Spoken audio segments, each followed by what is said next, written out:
Hello? You guys hear me?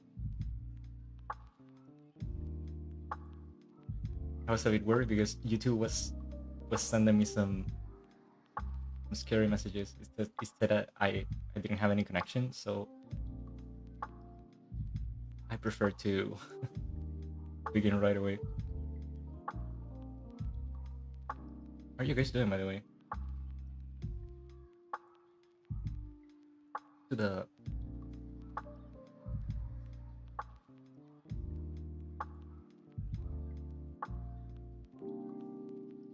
Hey, how are you guys doing? Did you have time to practice all the stuff we saw last week? Because today might not be pleasant for some of you who are afraid of numbers and stuff. So don't worry. My purpose this stream is to convince you that timesheets are super easy. So you won't be afraid of timesheets anymore. By the way, do you guys know how to do timesheets already? Or are you coming here from zero?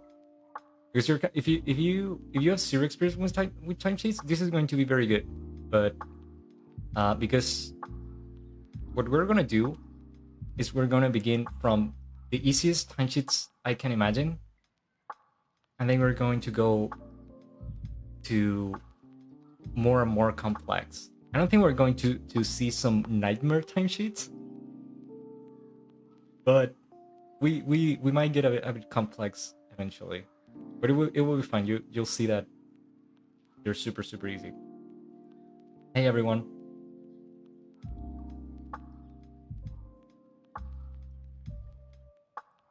You gets cool again. Glad to see there's people in this stream. And if you, by the way, if you're in the stream, you're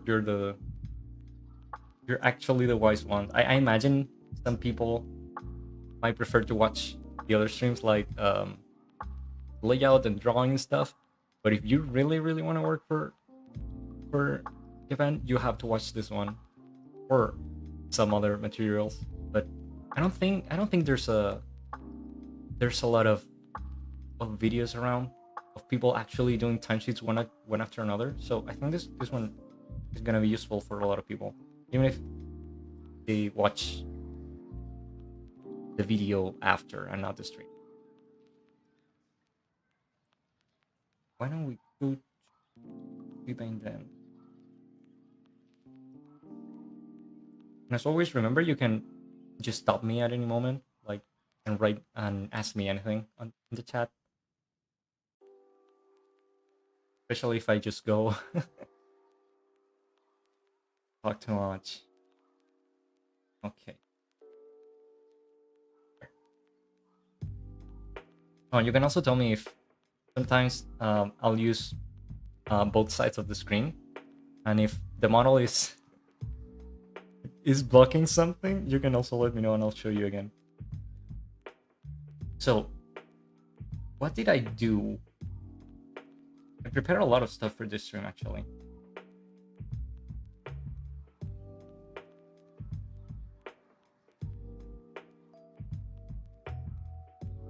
So, I went through my old Tonari folders that I noticed they're older than I thought. And I began compiling cuts that I thought might be useful to explain you timesheets. So what we're gonna do is we're going to imagine that you guys just finished doing your layout, okay? And your layout is going to be the file I'm going to show you here in 2D Paint, and we will begin doing the timesheet based on what you supposedly did on your file, okay?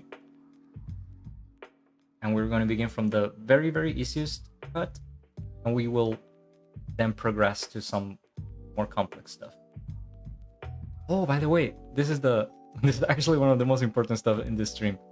If you look in the description of the video, we finally have the Google Drive folder with the materials for you to practice. I uploaded a lot of stuff for you.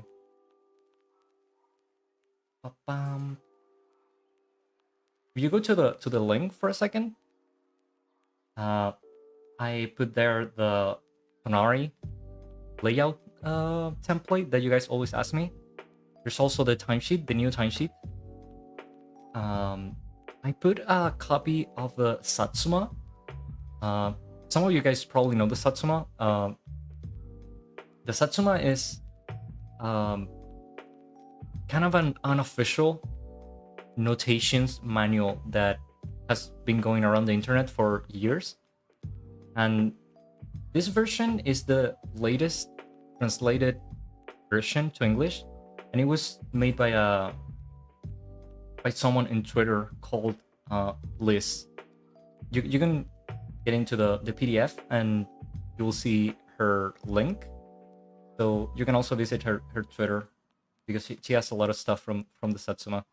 The thing is, the Satsuma has been, as I said, has been around for a lot of years, but the translations used to be terrible. It was pretty much unreadable for a ton of years until very, very recently. This version is actually pretty good. Apart from that, there's two folders.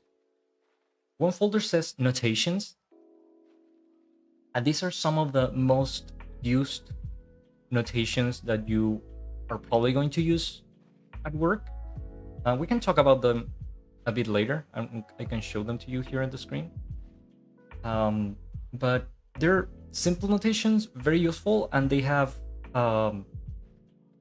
instructions of how to use them on the layout and on the timesheet. There's more. There's certainly way more. These are from the Tonari internal manual that I got permission to show you. There's more of these pages, but some of them I had to go through them because they were not very clear. So I said, like, if I put everything together, maybe they will get confused. So these are the simplest, most useful, and I think I'll be adding more stuff every stream. Okay, so I'll let you know. And apart from that, there's a folder called sample cuts. These folders have all the files that I'm going to use here, that I'm going to show you. I don't know if I'm going to be able to do the timesheets for all of this, but if not, you can study them yourself. And as I said, I struggle a lot to find useful files for you. So disclaimer, the files that I'm going to show you are, first of all, they're layout, so they might look a bit rough. The drawings are not necessarily beautiful, but they are correct. And disclaimer number two, I actually perform a little surgery on each one of them because animation files are usually terrible. If you have done animation in your computer, you probably know that cleaning your files is just a pain, and a lot of people do not do it. So yeah, that's the disclaimer. Like these animation files were not that this perfect before, but they are how they should look. Okay, so let's begin. And we're going to begin with the very easiest what I have. This one. And I'm going to import a timesheet.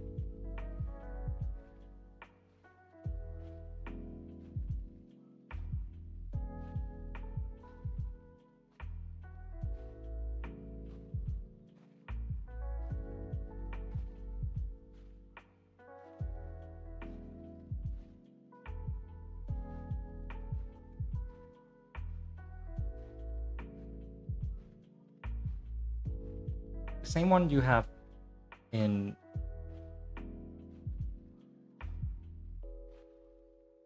the folder of the drive. So as I said, we're going to assume that this is the cut you did. You just made it and it's technically finished. You just have to do the timesheet. By the way, why do we do the timesheet at the end? I do the timesheets at the very end of the cut. Everything is drawn, the animation is working.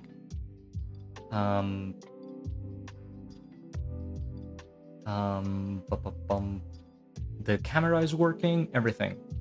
And after that, I do the timesheet. There's people that do the timesheet at the beginning, at the very, very beginning of the cut. Why do you think that is? Do some of you guys do that? The reason generally is that they are working on paper.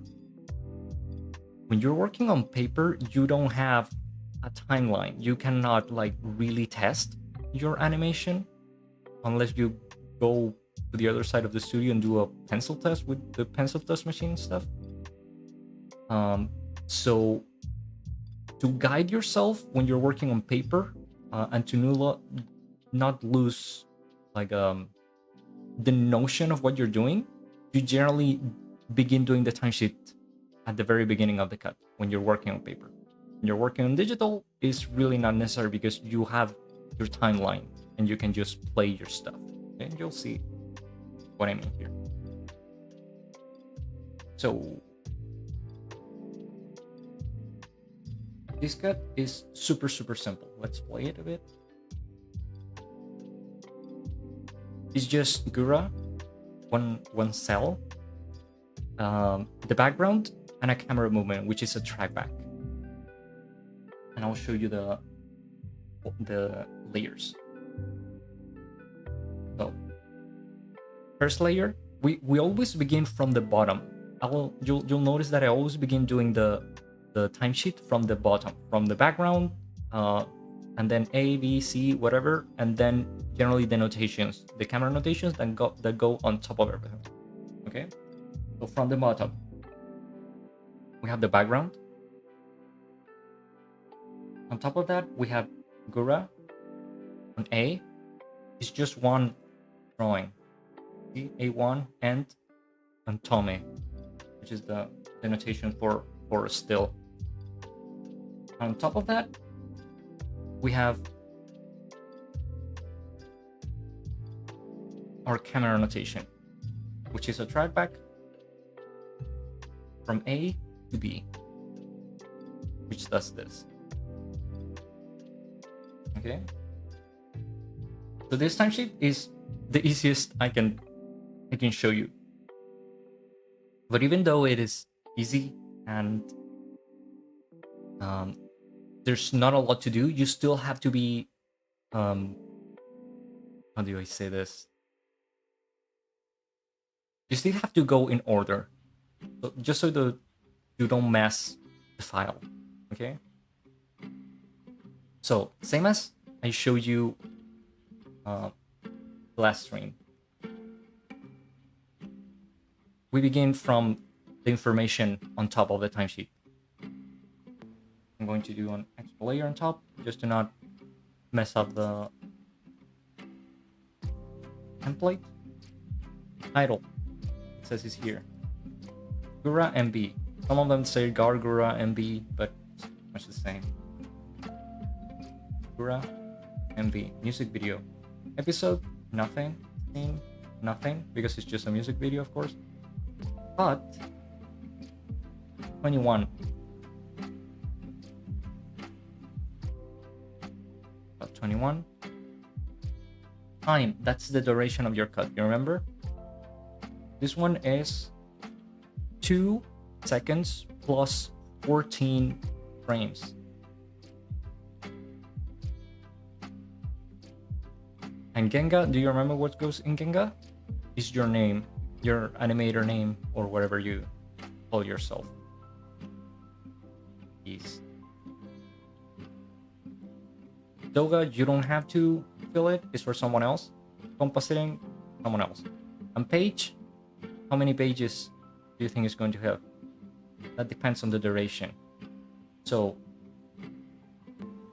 2 seconds plus 14 frames is 62. It's right here in the, you're gonna see it because of the model. It's here on my file. I have the beginning and the end of the sequence, and it's 62. You'll have to squint a bit and look at my timeline. I'll do my best to make it visible, but if not, you can ask me, because we're going to be looking at these numbers a lot. Okay, so the duration of the cut is 62 frames. You remember what we have to do? We have to cut the timesheet. I'm going to get kind of a broad pencil or whatever brush. And I'm going to go to 62, and I'm going to cut right below. I'm going to do this. That way everyone knows that there's nothing after this, nothing in this column either. So, where do we begin the timesheet? Remember the background, unless there's some like special effect on the background or some background change or something, the background is assumed in the timesheet. It exists here, but we don't write it because everyone knows it is there. Okay, so we don't have to do anything with the background. We begin with the cell with Gura. I'm going to be deleting or hiding the layers that we already processed. Okay, background, we already know that we don't have to do anything, so I'm going to hide it. We're going to focus on Gura. So Gura is just one drawing. It doesn't move during the whole cut. I'm going to go to A. Oh, and she's there from the beginning to the end. She's there from frame 1 until the very end of the cut. I'm going to go to A, the first layer, and I'm going to write 1. And then I can, to symbolize that Gura just doesn't move, I can do basically 2 things, or maybe 3, but 2. I can do a squiggly line like this, or if I want to be super clear, I can do a to from Tome and then a squiggly line, and that's enough. I don't even have to extend it to the end of the cut. Some people do the whole like straight line. Remember that the squiggly line means there's nothing in the future. The straight line generally means there's something in the future.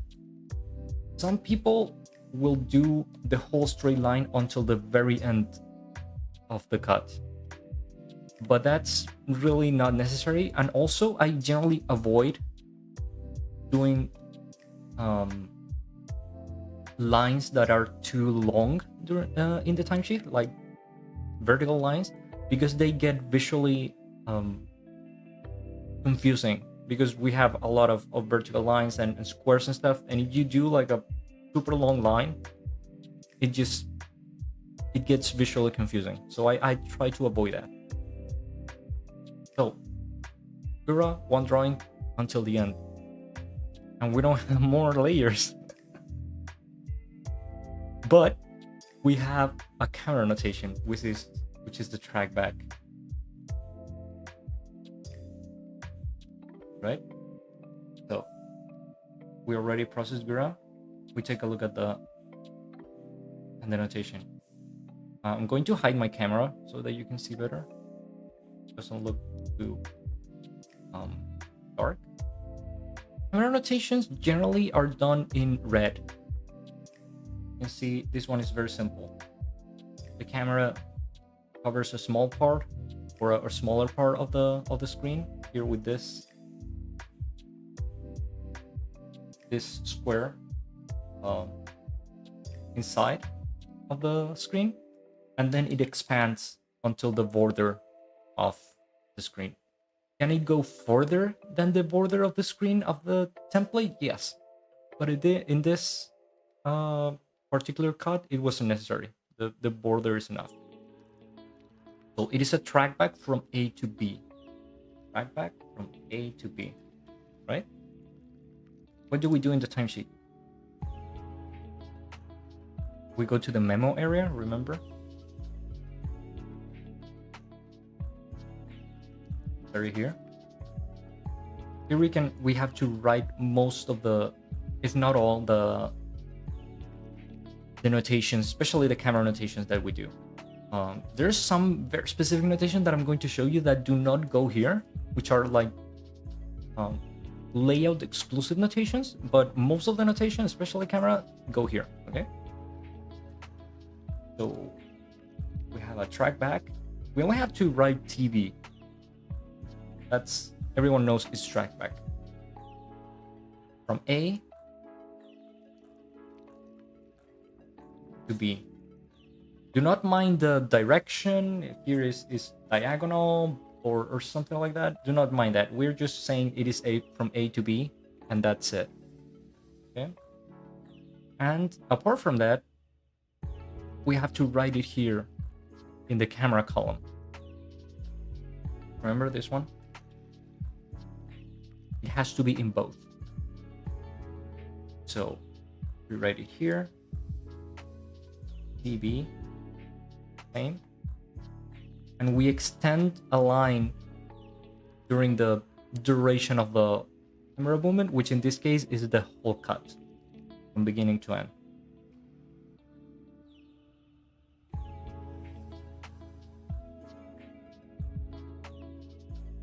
You will notice, for example, in the Satsuma, when you read it, there's several ways to do these lines. I choose to do this one. I think I showed you last time because it's just, I think, the clearest. An A to B. It's just the clearest to show you where it actually stops and begins.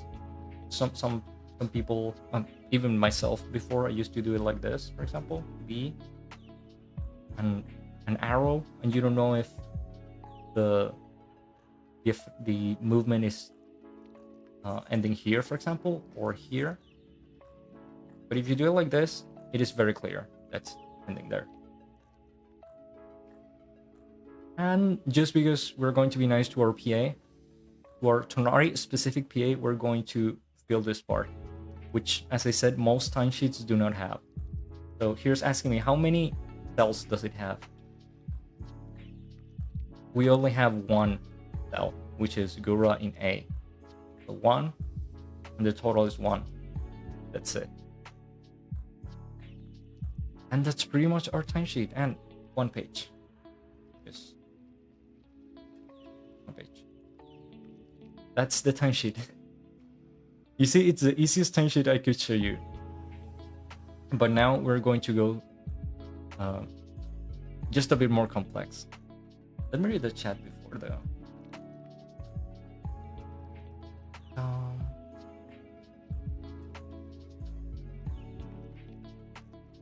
Someone's asking, which do you think was the better quality animation? Current anime film or Disney? Caps era film, Lion King, Aladdin? So you're asking me if what film do I think was the better, or if Disney or anime were better? Let me read again. Do you think has better quality animation, current anime films or the Disney? It really depends. Anime and Western classical like Disney stuff, they are very different. I certainly think that the Disney people were more experienced than most people on the anime industry, just because of the rotation. Japanese animations rotate all the time, except for very few people.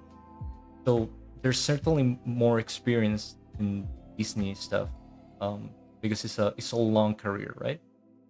But also, like, you cannot compare like Disney animating everything on 24s and stuff, and anime animating everything in 3s and 4s. Like, some people say like, no, Disney is way better because they do this. No, necessarily, they're just different.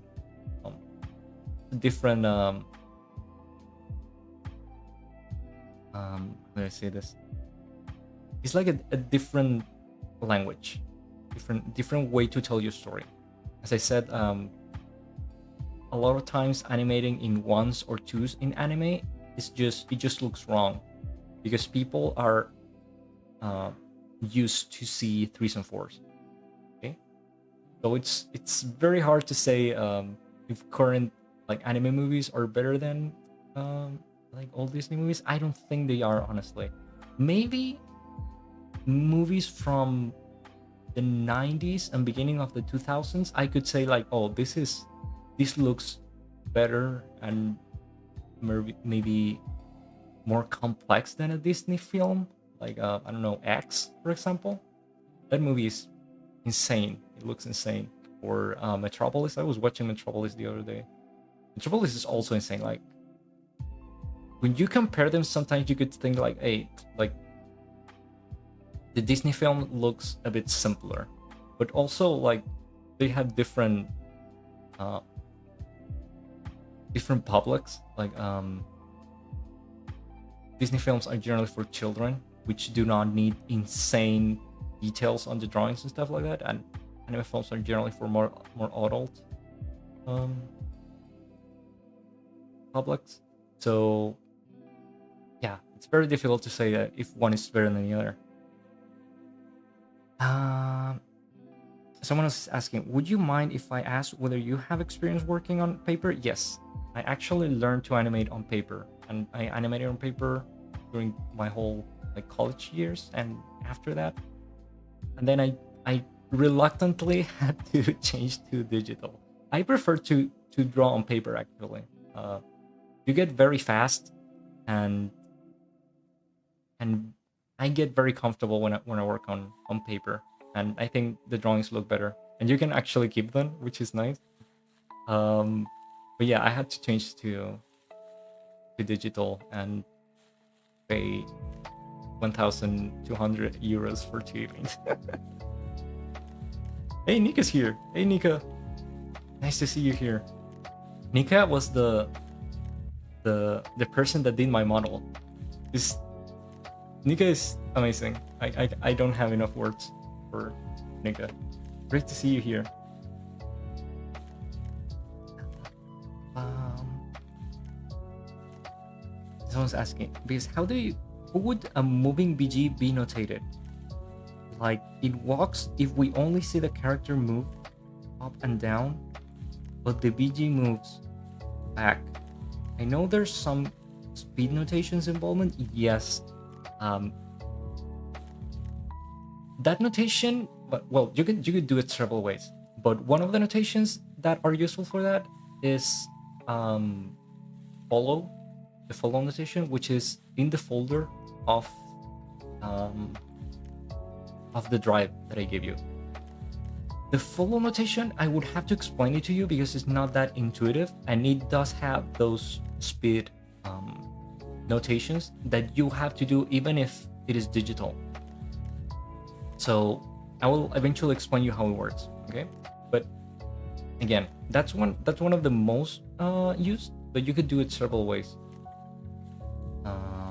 You can remind me a bit later. And I just remember that I had to upload a thing that I didn't upload to the folder. I had to upload you there's a very useful image that shows you the velocity of those speed notations, because those notations are for paper, but sometimes you have to use it on digital, and it's not that intuitive.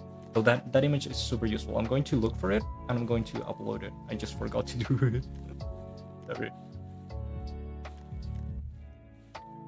Someone's asking, are backgrounds kept consistent as characters in anime? Are there always background settings and so forth? yeah, generally there's background settings, and there's a whole background team slash department of guys doing it, and they have background directors and stuff. Like it's very strict. You as an animator, like layout people, you will generally not see a lot of that. Um, you sometimes will get when the PA just send you your folder. Sometimes they will have background settings so that you can uh, use them for your layout. But yeah, when it comes to painting and colors and stuff, like they have their own systems for that, which you will not see a lot when you're doing layout. Okay. Okay, let's go to the next one. I guess I could say this one. No, I'm not going to say the time. You have the timesheets on the folders too, the original timesheets.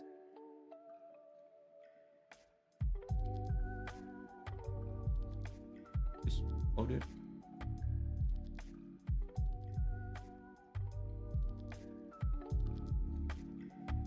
Just in case I forgot to upload some of them.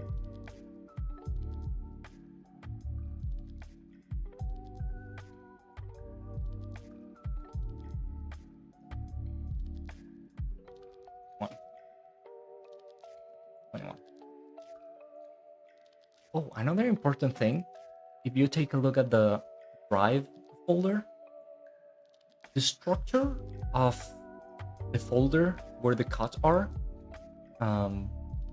you'll see that there's the folder of the cut, and inside they have A, B, C something folders for the cells, and outside those folders there's the background, the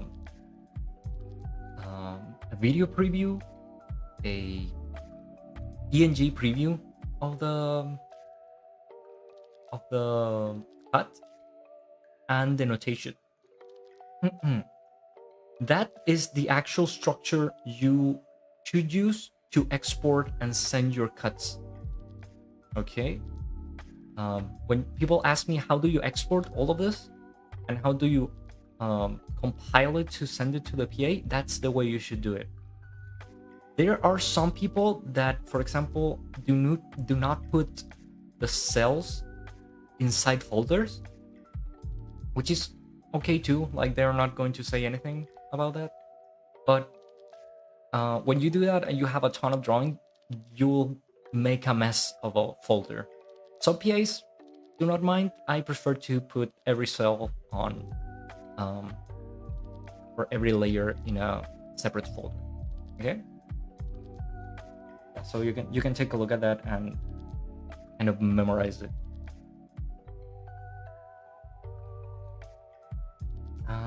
Someone asking, please, where I can get access to the drive? It's on the description of this video. By the way, if there's any problem, you should let me know ASAP so I can, because I'm not the owner of the folder. So if there's any problem and you guys cannot access or anything, you should let me know because I have to tell someone else. Okay, but it should be okay. I think I tested it enough. But yeah, it's in the description of the video of the stream. Next, cut.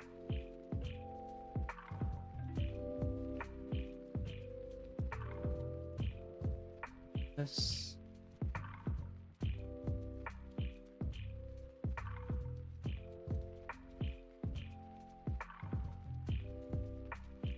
Use this one.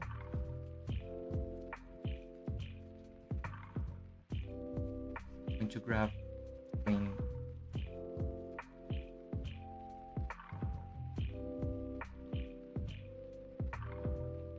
Again from 0. This cut is still quite simple, but just a tiny bit more complex. There you go. So we have 3 layers.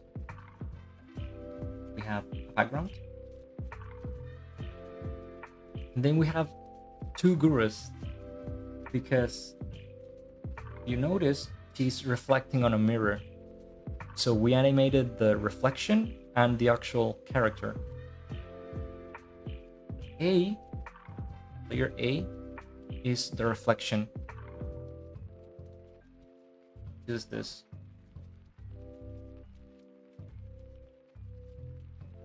And you will notice that there's a notation here. This is a VG Kumi, or something that we call a register in the West. This means that the drawing, like Guru's drawing, is being cut at the borders to match something on the background. That's why I say VG Kumi. Sometimes you make them match with other stuff, like books, for example, or other cells sometimes. And then you write book 1, book 2, Kumi. Okay. So that's what's happening.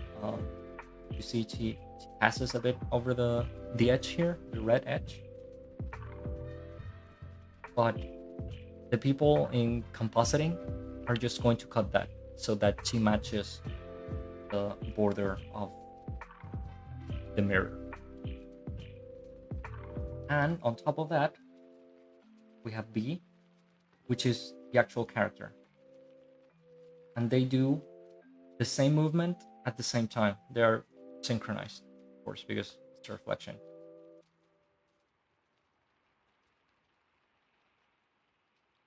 So we're going to do exactly the same. We're going to begin from the bottom, and then we're going up and doing our timesheet. But first, same. Information and the duration. Title. Here, person wrote Gargura. No one knew how this video was going to be called at the beginning. We actually decided the name like at the last couple of days or something. Let's just match it, okay? Gargura. It was the Gura video. It was just the Gura video. Episode nothing, scene nothing. Cut 51. Here. And duration. This duration is very, very specific. You will not see this often, but it's totally valid. 0 seconds, 23 frames. Why that? Because I was the director and I was matching all the timing of the stuff. And if it was 24, it just didn't look nice with the other cuts. So I just cut it on 23 and it was perfect. So again, you will not see this kind of durations very often, but they are totally valid. Genka, your animator name. Beast. Doga is not for you, compositing is not for you, and page is just 1. It's less than a second. It's 1 frame less than a second. So, where do we cut the timesheet? Here, right below 23.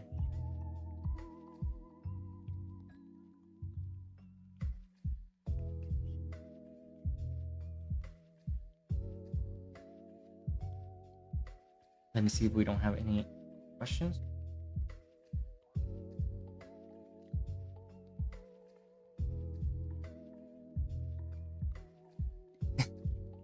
Names are always the last thing you decide if you're not in the marketing team. Yes. Okay, I'm going to answer the technical questions after I finish this. Okay, just not get lost. So from the bottom up, background. The background doesn't have anything special. It's a normal background. Nothing moves. There's no effects. Just the background. So we don't have to do anything here. Remember, the background is assumed is here. But if we don't do anything special with the background, we don't have to write it. We get rid of this. And we begin with A. In the background, and we'll look at A. A is present from the very beginning of the cut. So we have an A1. from frame 1. Then the next, look how I'm going to move my cursor here on the timeline, and I'm going to check when she changes pose. And I'm going to go like this and writing the exact frame where she changes, and that's what I'm going to write on my timesheet. So A1 right here is very little, is present for 2 frames, 1 and 2, and on frame 3 it changes to A2. I'm going to write 2 here. Then A2 is present for 3 frames, this one, and this one. And on frame 6, it changes to A3. You will notice that A3 has a triangle instead of a circle. A3 on 6. Do you remember what the triangle was? It's an in-between guide.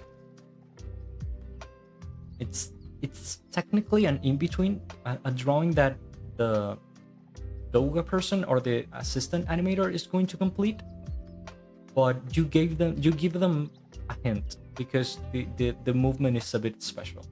Okay, it will be more clear in a bit.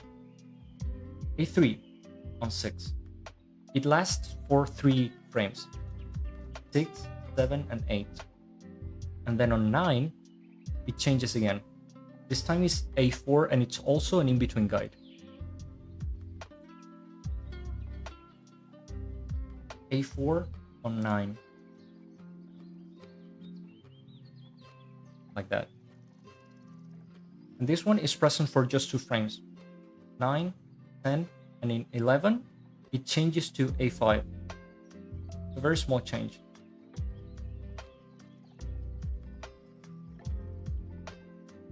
Eleven, 5. Again, notice that I'm not writing the letter here, I'm just writing the number because the letter is already here. Some people at the beginning write, for example, C1. That's not correct, not necessary. Okay, and here you can see there's a spacing chart which has the in-between guides inside. Remember, in-between guides are in-between, so they have to exist inside a spacing chart generally. There's very few cases where they are not inside a spacing chart because again, they're in-betweens after all.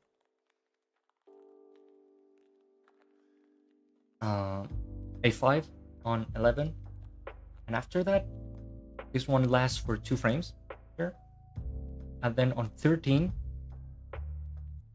it will change again to A6.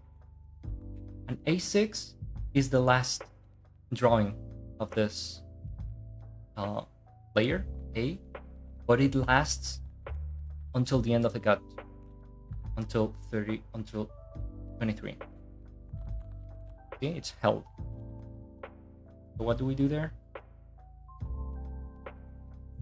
Wiggly line. This one is kind of short, it's a short distance, so if you do this, it will be okay, but wiggly line is more than enough. That means there's nothing in the future, but A6 is held. Now here you will notice in the drawing, there's another notation. It's a gose, which is a partial hold. What does it mean? It means that these drawings, A5 and A6, have in some areas they're the same drawing, and just a part of it moves. The part that moves is the black part. Okay, her coat there and a bit of her hair, but the red part is the same as the previous drawing, A5. It doesn't have to be the previous drawing, it could be, I think it could be other drawings. I don't think I've ever done that, honestly. but it's generally the previous drawing. It's telling you that, and it tells you here anyways. A5 goes A. Like this is the partial hold. Is that part of the drawing is being held from the previous drawing. That's pretty much what it means. But as part of the drawing still moves, you have to make another frame. It cannot be just A5. And that's pretty much the end of A. But then B is the same because, as I said, they're synchronized. You see? So technically, I could just copy this and paste it right next to it on B, because they're the same. They have the same numbers and the same in-betweens and stuff. But just to be more precise, I'm going to go through it just in case, so we don't miss anything. Okay, you have to be careful sometimes when you assume that something is the same. Sometimes it is not, and you can miss something and mess the layout or the timesheet. Okay, so we're going to hide A and we're going to focus on B, which is going to be the same. So this time we jumped to B here on the timesheet. B1 from the beginning of the cut. Then we advance a bit, changes on 3, B2. Then that lasts for 3 frames. And on 6, it changes to 3, which is also an in-between guide. 4 is also an in-between guide, just like A or triangle. And 5, same, they even have the same spacing chart. 5. And then 6, it even has the same partial hold. They're extremely similar. 6. And it is held until the end. Really line at the end. And you might notice that I haven't written the notations. We had two notations here on the layout. We had the kumi, A,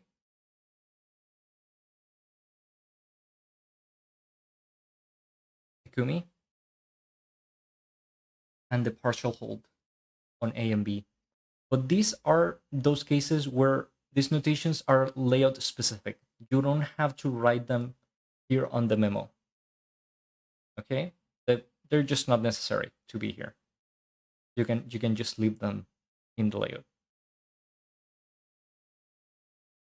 So this was just a tiny bit more complex, but still a very easy timesheet.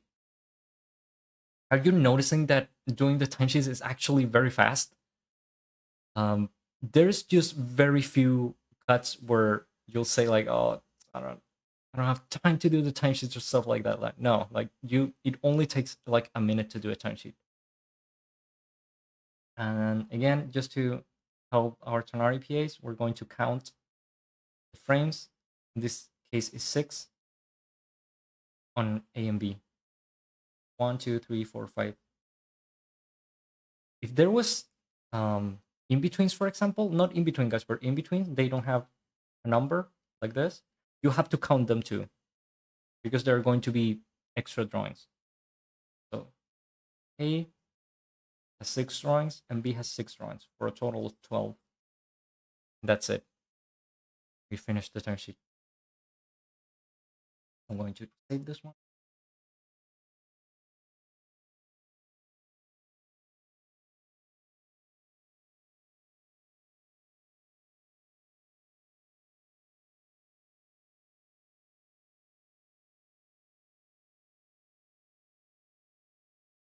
I generally name the timesheets TS, just timesheet, but you can name them whatever, honestly. Just be consistent and not too complex.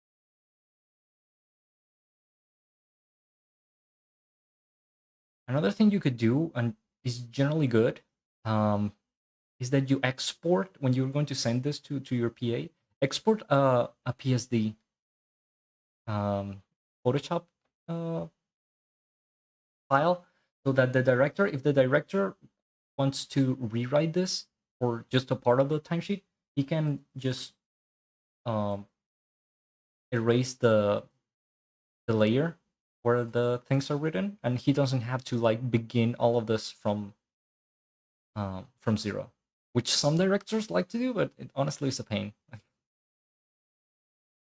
It just makes it easier. Okay, let me read.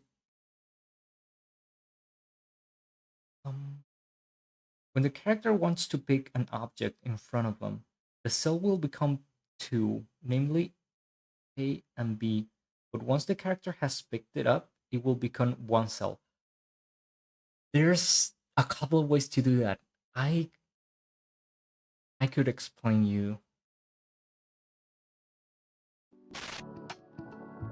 Generally, what you would have to do, but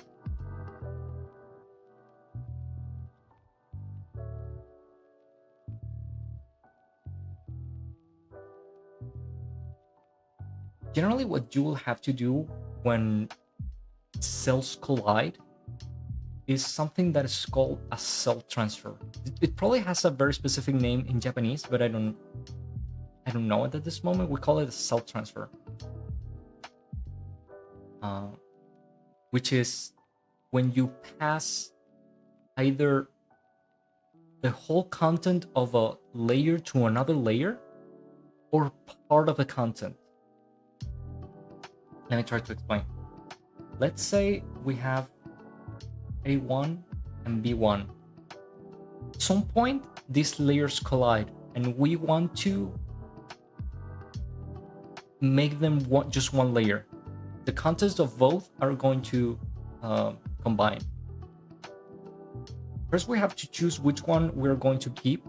I think it'd be both. Like you'll have to see there which one is convenient, if A or B. And you can do something like this. Let's say the drawings will combine on B2. We're going to keep B. Okay.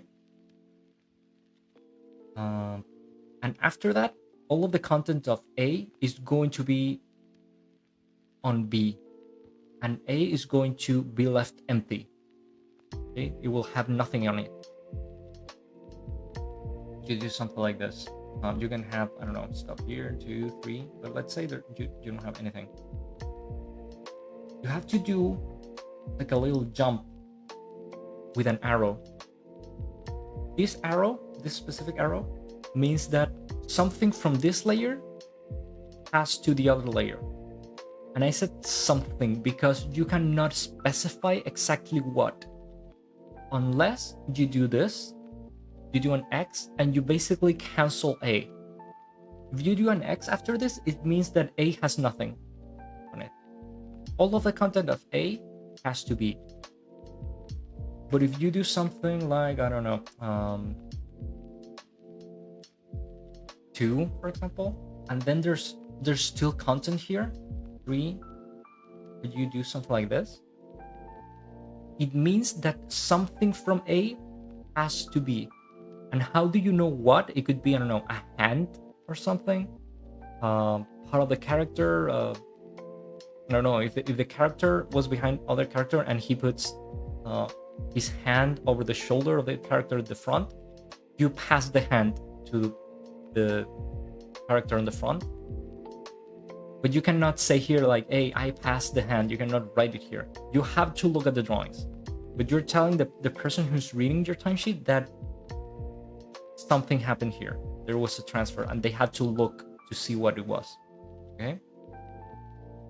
That's one of the ways to do it. Generally, the one I use the most is a cell transfer. It might take you a bit to get used to it, but it becomes pretty intuitive later. There's more questions.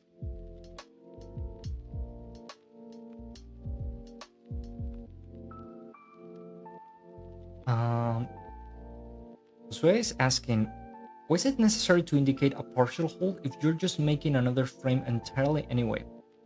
Because if you are making a second frame, yes, that's true. But the thing about the partial hold is that it is a copy paste. You just copied and pasted the drawing before, exactly the same. If you had to redraw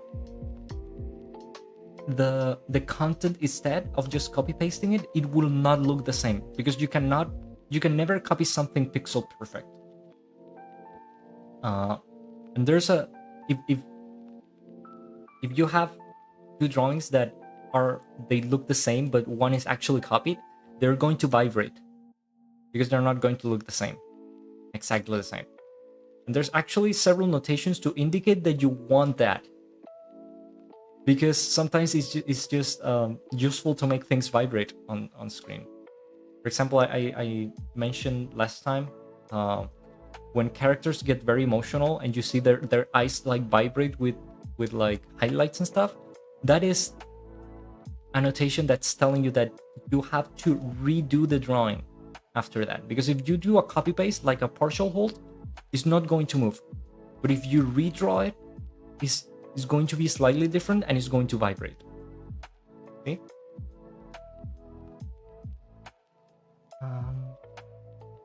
Urge is asking, how do you decide which object belongs to which letter? Object A, object B. Does it matter if the object is closer or further of the camera? Yeah, that's exactly what is important. As I mentioned before, the timesheet is just a timeline. Like this. A is at the bottom, closer to the background. The background is here. And the camera is looking down like this. So yeah, how do you decide? You have to know which layer is closer to the VG and farther away from the camera. And then you decide like, okay, this one is A, this one is B, C, da, da, da. And you cannot skip them. You cannot say like, okay, I'm not going to do anything on C. I'm going to just jump to B, to D. You cannot do that. You have to fill them with something. Okay? That's how you decide. Okay, can we go to the next cut?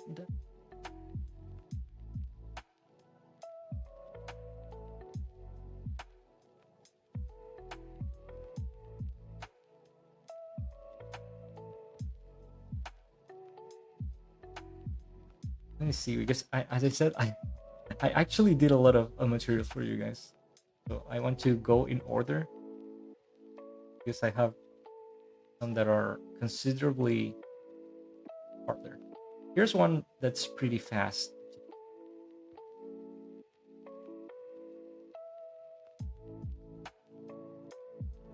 This is like those paper fans that the Japanese used to bonk each other. We had a cut like this in the Guru video. Marisen, I think they're called. And this cut is super simple. It's just this thing moving and exiting the cut, and you'll see like even it doesn't even have a G. It says color card. Color card is a Western term. It's a Western notation. It means that the background is just either a color or a gradient. And this one was a gradient. I'm pretty sure there's a Japanese notation for this. I don't remember which one is at this time. I think I've used before Imeji VG in Japanese. You can just write that, because you cannot really do much on layout when your background is just a color. Like it doesn't even have perspective. But you just write the notation Imeji VG, and they will know what to do, because they have the director and the materials. But being that we were almost all Westerners in this production, we just wrote color card. Okay, new timesheet.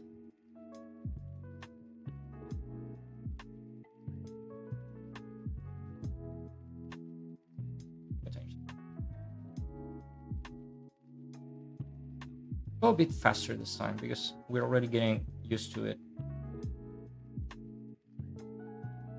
First of all, as always, the information here. Title, Gura MB. Episode nothing, scene nothing. Cut 29. And duration 0 seconds plus 12 frames. That's half a second. Here. 0 seconds plus 12 frames. Genga, your animator name. By the way, I'm writing these on every one of it, on every cut, but I didn't animate most of these cuts. It was other people from the staff, okay? Just disclaimer. Yoga is not for you, compositing is not for you. Page 1 is just half a second. Half a second is 12 frames. So we cut the timesheet on 12.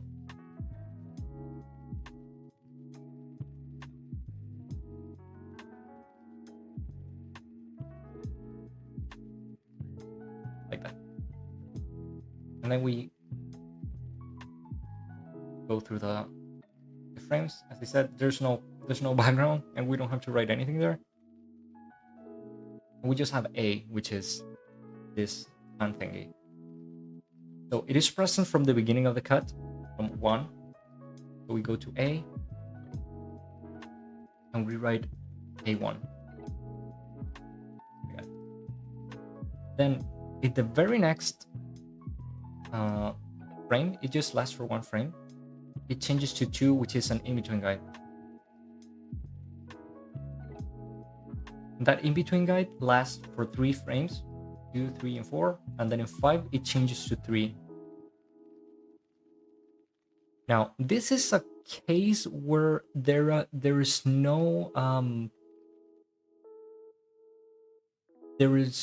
spacing chart for the in-between guide. Did you notice? There's no spacing chart here for A2. You could have done a spacing chart, like would be something like this. At the very, very border, because they're very, very close. Yes. You could have done 2. But it's so simple and so understandable that I just didn't correct it when I said this. Like it's very clear what's happening. It's just an in-between at the very border of the spacing chart, but it has how is this overlapping? No, overlapping and follow through. Yeah, overlapping when some part of the drawing lags behind. That's basically it. So 3 is in 5 and it lasts for 3 frames. 5, 6, 7, and then in 8 it will change to 4. E4.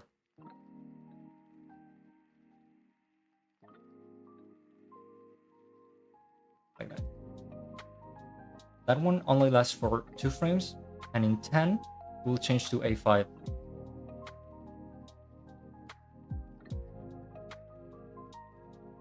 Then on the very next frame, it changes to 6. This is a very fast action. Let's play it actually. It's very fast. It's like a very fast bonk. So we have some very close to each other frames here. So in 11, there's 6, A6. And after that, at the very, very last frame of the cut, the drawing exits the frame of the screen. It's not present anymore. Here, because I made this file out of stuff that were already exported. When you move it, it makes disappear the whole template. It shouldn't be like that. The template always remains during the cut.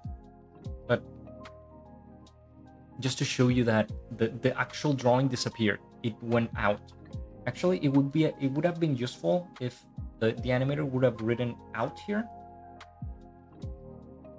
That's an actual notation that you should do when something exits the frame. You write out, and when something gets in the frame, you write in. Both in Japan and in the West, it's very universal. You could have written out. And because of that, because A remained empty for the last frame, we have to write an X here at the very last frame. Because at the very last frame, in 12, there's nothing on A. So we have to cancel it. An X. And that's pretty much the timesheet. This one was very useful too. Very easy. And we're gonna count frames. 1, 2, 3, 4, 5, 6. No in-betweens in the middle. X doesn't count. So it is 6. The counter. Okay. And in total. Very, very, very fast. It wouldn't have taken a minute to do if I wasn't talking. Let me take a look at the chat before I go to the next one. We'll begin getting a bit more complex now. Just a bit. Ergi is asking, do you have to name the layer accordingly to the letters, like in TV Paint or Clip Studio, or you have to write the name of the character on the object? The official name of the layer is the letter. It is useful sometimes that you write the name of the character on the first drawing. Like on A1, for example, you can write Gura on top of it, just to make it more clear. Some people do it, some people don't. I generally don't do it because I forget. But the official name of the layer is the letter. Then the next question is, generally, if you pass your work for compositing, do you send the whole file, or you export each animation layer with corresponding letters and numbers? Right? Well, if you're just doing layout, you do not send your stuff directly to compositing. You just send it back to your producer, and then it goes to other phases of corrections stuff, generally to the director, the animation director. It doesn't go directly to compositing. But yeah, you almost always have to export your stuff in layers, in PNGs or JPEGs. As I said, if you go to the Google Drive link that it's in the description, you will see the folders as they should be exported. Okay, the folder structure there is an actual export folder structure, so you can follow that. Sometimes the PA will ask you specifically to give them the source file, like the CSP. Generally they ask you for a CSP because almost everyone uses CSP. And you can give them to them. You should try to make the folder as clean, the file as clean as possible, just so they don't open it and it has a ton of useless layers and stuff. You should try to make it as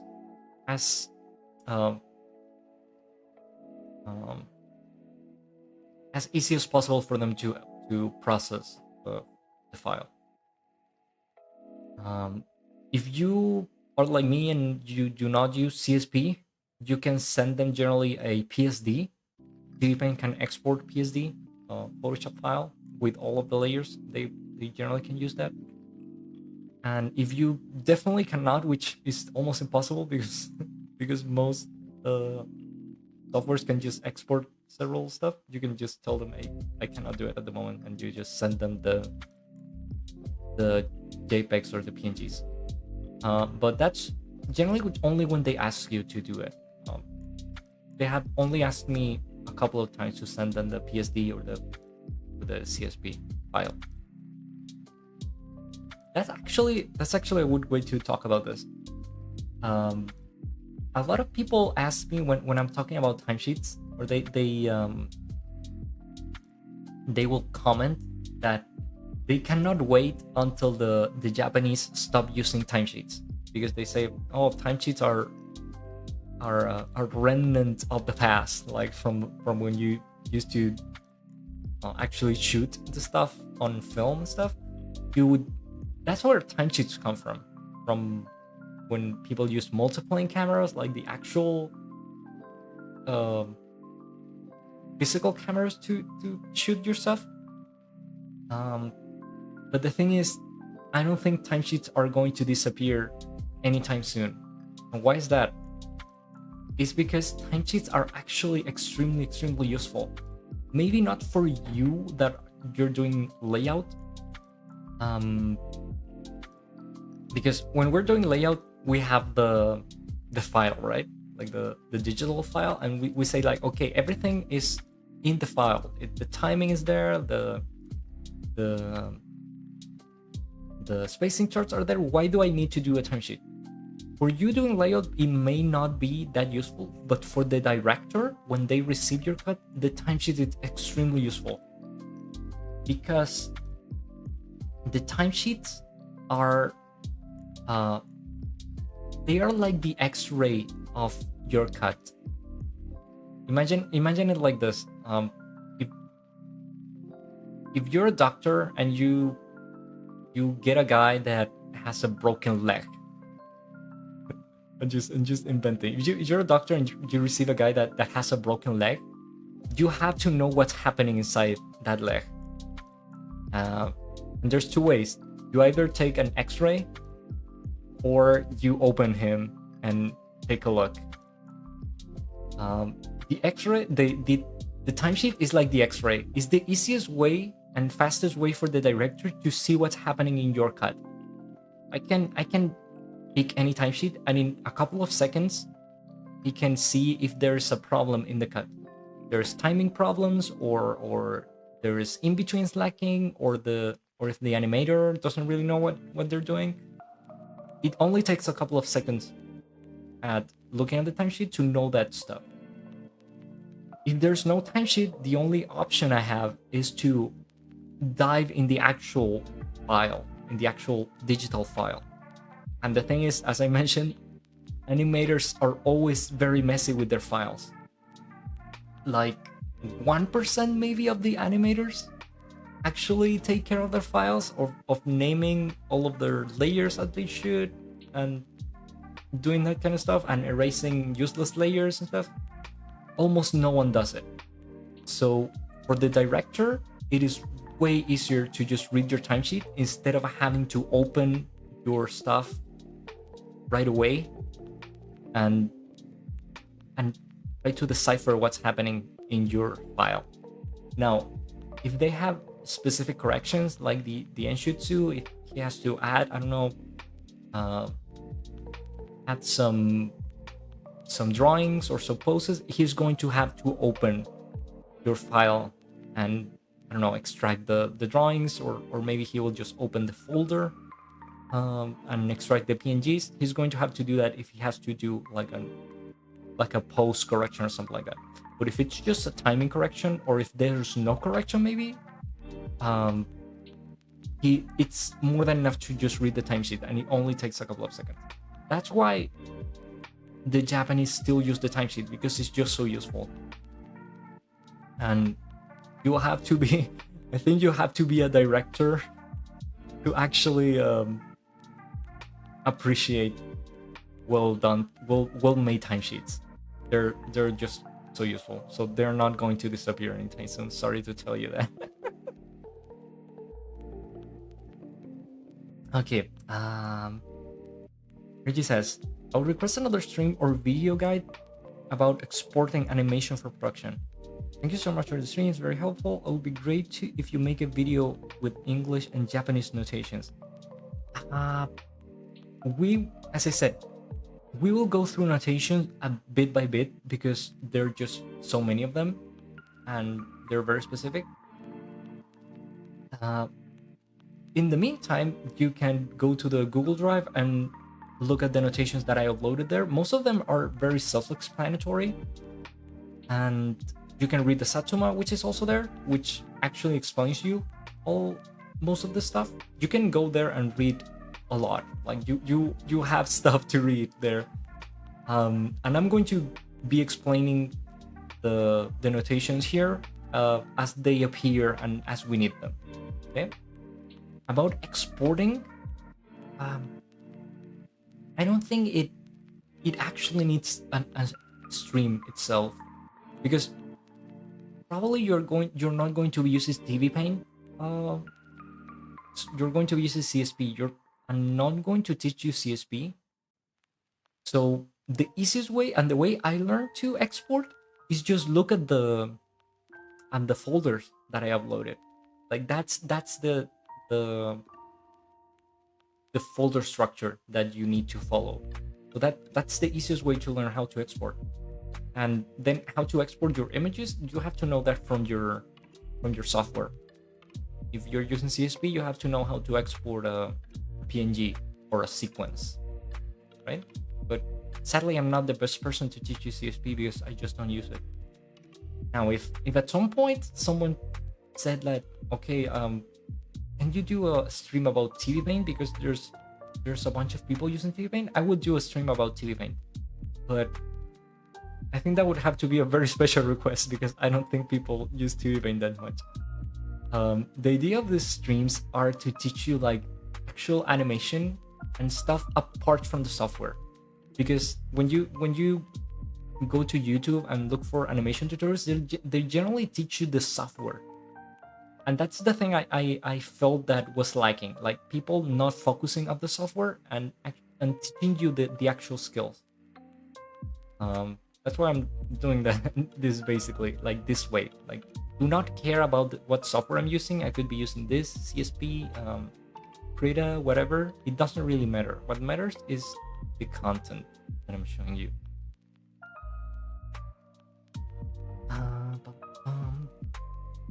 He says, because some words on Japanese Genga cheats make me curious. Yes, as I said, we're going to go through all of that, but as we need them, okay? Because there are just too many. Even I don't know all of the notations. I just a bunch of them, like 10 maybe, and sometimes I need a very specific notation, but it's very rare. But I'll still provide you with ways to learn those notations, okay? Okay, let's go to the next cut. This one is going to be just a bit more complex than the other. Oh, I have to close.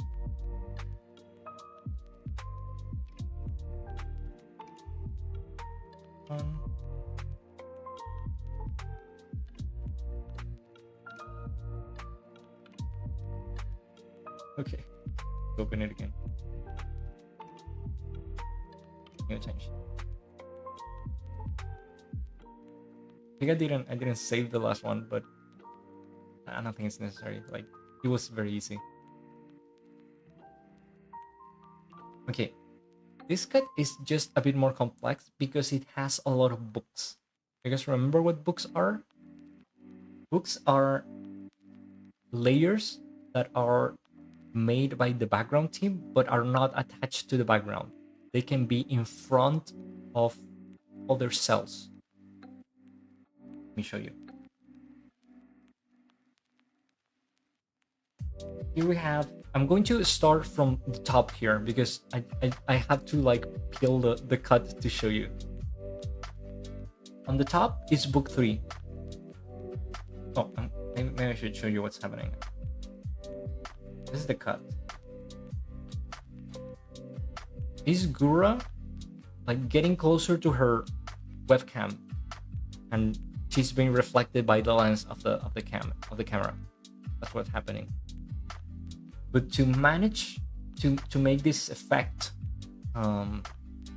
believable, we had to layer a lot of stuff,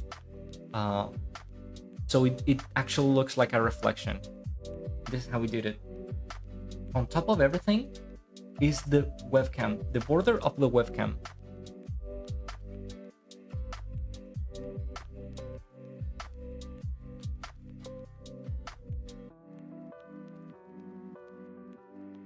The border of the webcam with a hole in the middle.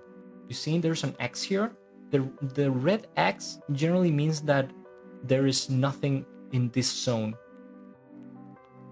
This zone is transparent, but at the border is the webcam, like the black plastic that all webcams have. That. Under that is book 2, which is the lens. It's kind of faint, but you can see it. It's under book 3. This one is book 2. Under this one, under book 2, is A, which is Gura, with her animation. Is under the lens. But as you might imagine, the lens is transparent, is semi-transparent. That's the reason we're doing so many layers, because a lot of these layers, to make it look good, had to be semi-transparent. That's where we're layering them like very carefully to manage to do the effect. Okay, so Gura is under the lens. We actually tested this a lot. Like, I think it was me or yeah, it was probably me that I had to make like a mock-up of this and see if, okay, does Gura look better if she's under the lens or on top of the lens and she's transparent, or the lens is transparent? We did a lot of tests to figure this out. So under the lens is Gura, which is A. Remember, characters are generally cells, and books are part of the, or from the background team. They're not cells. Under Gura, there's another reflection, which is book 1. This is the reflection of her room, kind of distorted by the shape of the lens. See? It's just a reflection, just to manage to do that effect. That's another book. And under that is the background, which is not the room. The actual background of this cut is the bottom of the lens, like the actual lens of the camera, like the actual how do you say this, like receiver of the camera is the background, the inner part of the camera, as it says. That's the actual background. And again, from the bottom up, background, the lens. On top of that, there's a reflection of the room. On top of that is Gura. On top of that, the glass lens of the camera. And on top of that, the border of the camera. You see, that's what this cut is more complex than the other, just because it has more books and they have to be in the right place. But the actual animation is actually very simple. And we're going to go through that. Let's go to the timesheet and do the same we do all the time.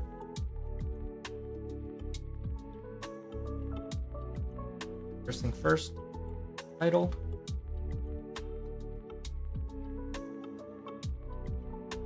Gura MB. Episode nothing, scene nothing. Cut number 54. Here.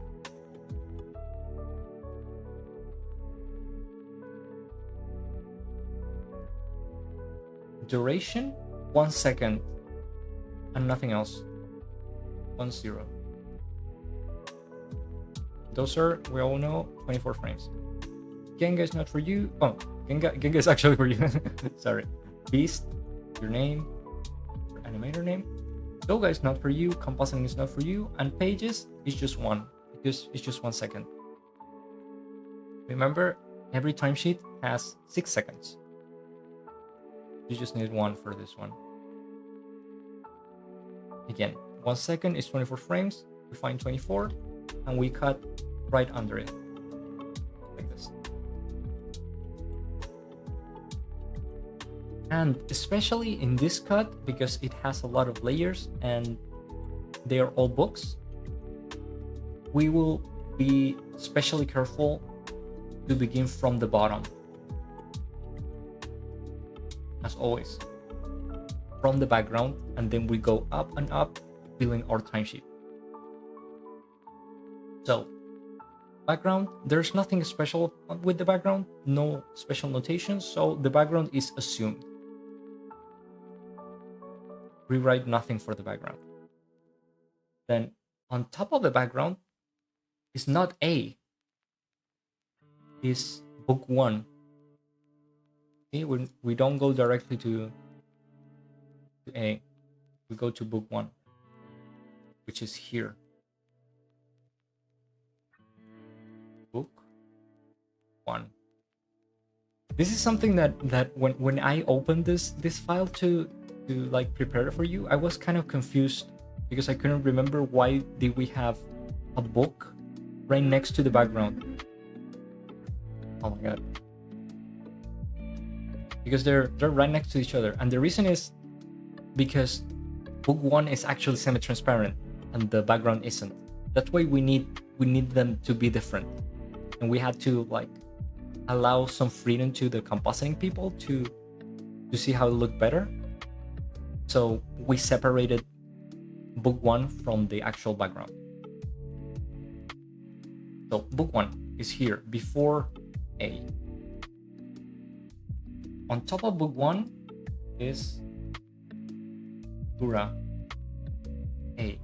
Just now we can get into A.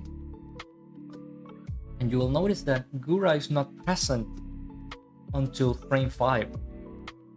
There's nothing here in the first 4 frames. It's not there. In frame 5, he enters the screen. So how do we begin this if she's not present? With an X. There's nothing here until frame 5, and we have A1.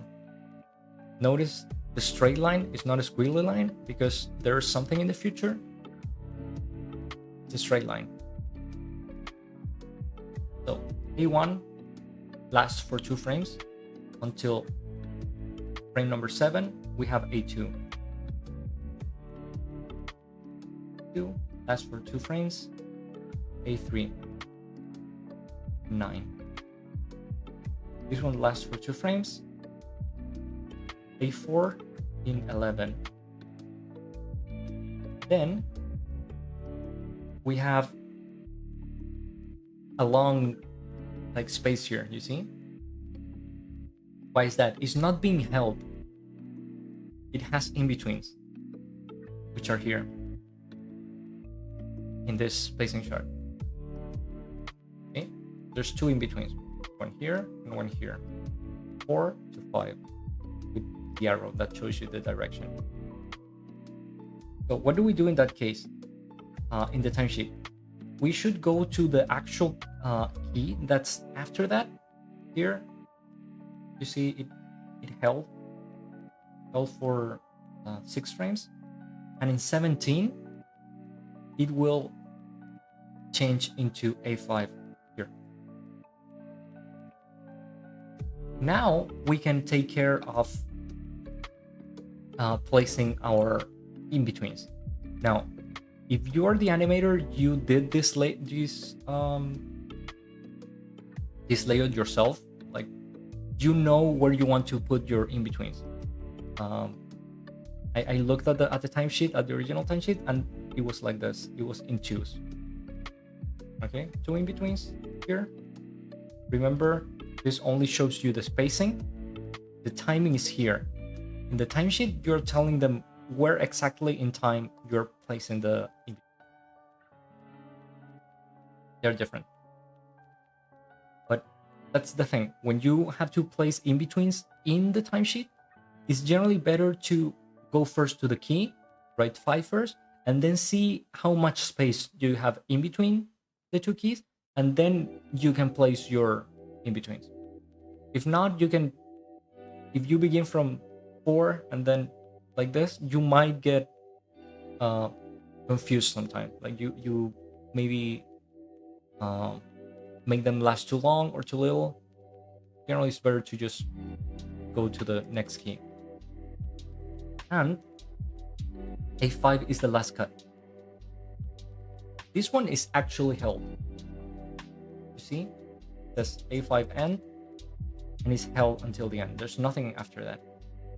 So what can I do here? Squiggly line, which means there's nothing in the future. It's just like this until the end. So we finished A, the only cell we have. But on top of that, we have another book, which is book 2, the glass lens of the camera. Where do we place that? Here. After A. Book 2. And on top of that, we have another book, book 3. The border of the camera, the plastic part. Where do I place that? It's here too. And you have to put it here, like in the middle of the layers. So you can just do like this.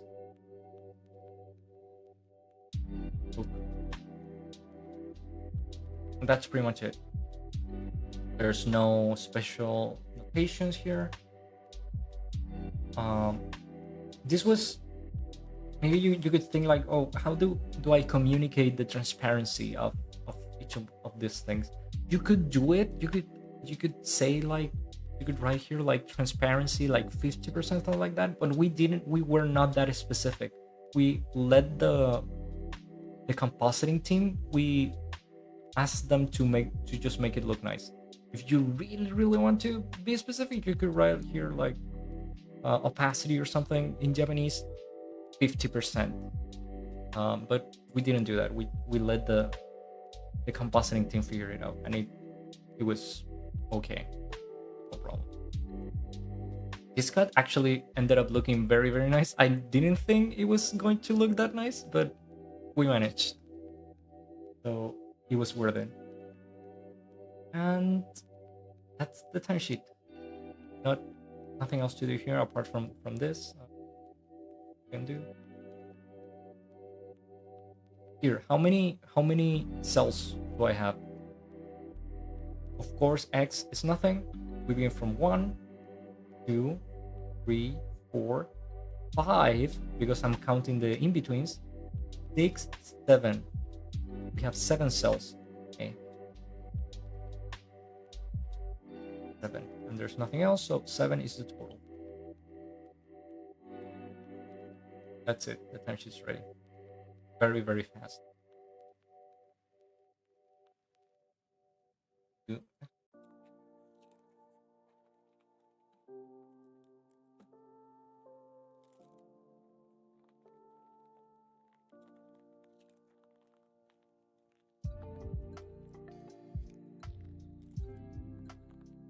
Let me read the comment. See, I feel that I've been talking a lot.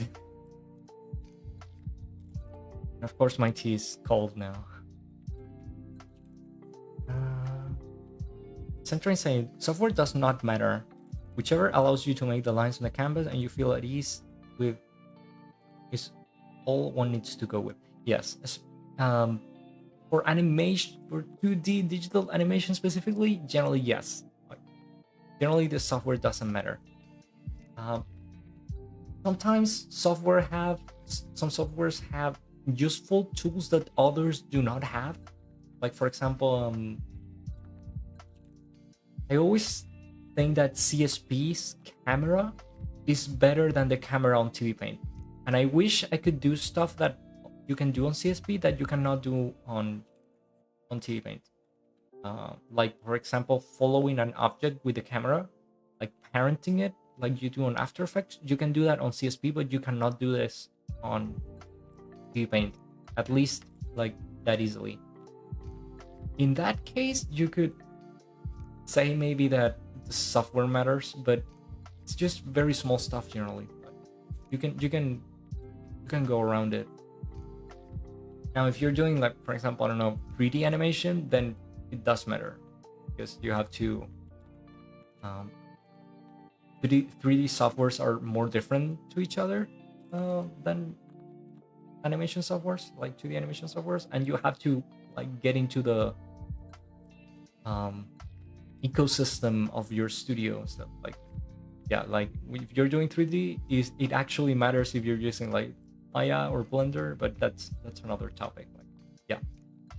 When it comes to 2D animation, I certainly prefer to teach you guys like the skills instead of the software, because you can learn to use any software in a couple of weeks just watching YouTube.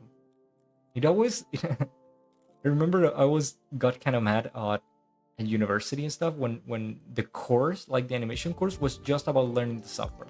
That's You can do that for free. Like I want them to teach me how to draw and how to animate and stuff. Like, not teaching me the software. I would also request a stream about spacing charts. Yeah, spacing charts. We have talked about spacing charts in the previous streams, in the basic animation stream and in the layout stream. So all of the information is there. They're very simple. Chicago saying, I've learned so much from you. I'm very glad. Those are the best comments, honestly. I'm very glad this is useful.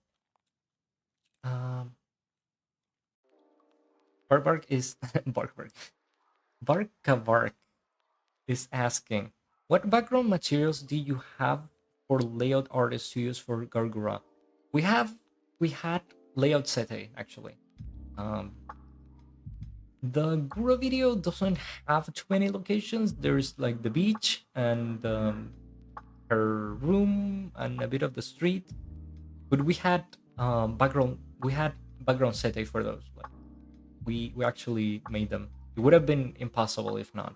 It would have been very inconsistent. But we actually spent a lot of time on pre-production doing materials for the layout people. Good night. Yeah, if you guys are on the other side of the world and it's very late, you should not stay up to look at this. You can watch the VOD later. All of this is stored in the YouTube channel, so you don't have to stay late. I gotta watch the whole playlist for sure.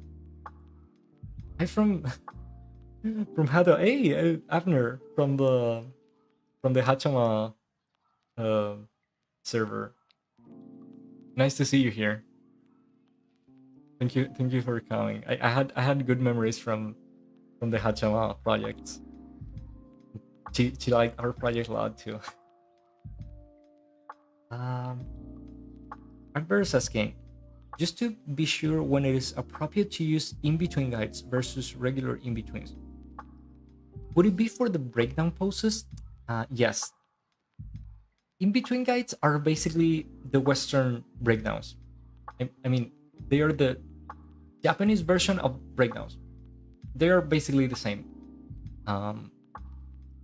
That's a good point to note. Like, when people talk about breakdowns and in-between guides, they're the same. So yeah, when you have to do a breakdown, just to make sure the movement has a bit more complexity that the in-betweener is not going to be able to just guess. You do in the West, you do a breakdown. In anime, you do an in-between guide.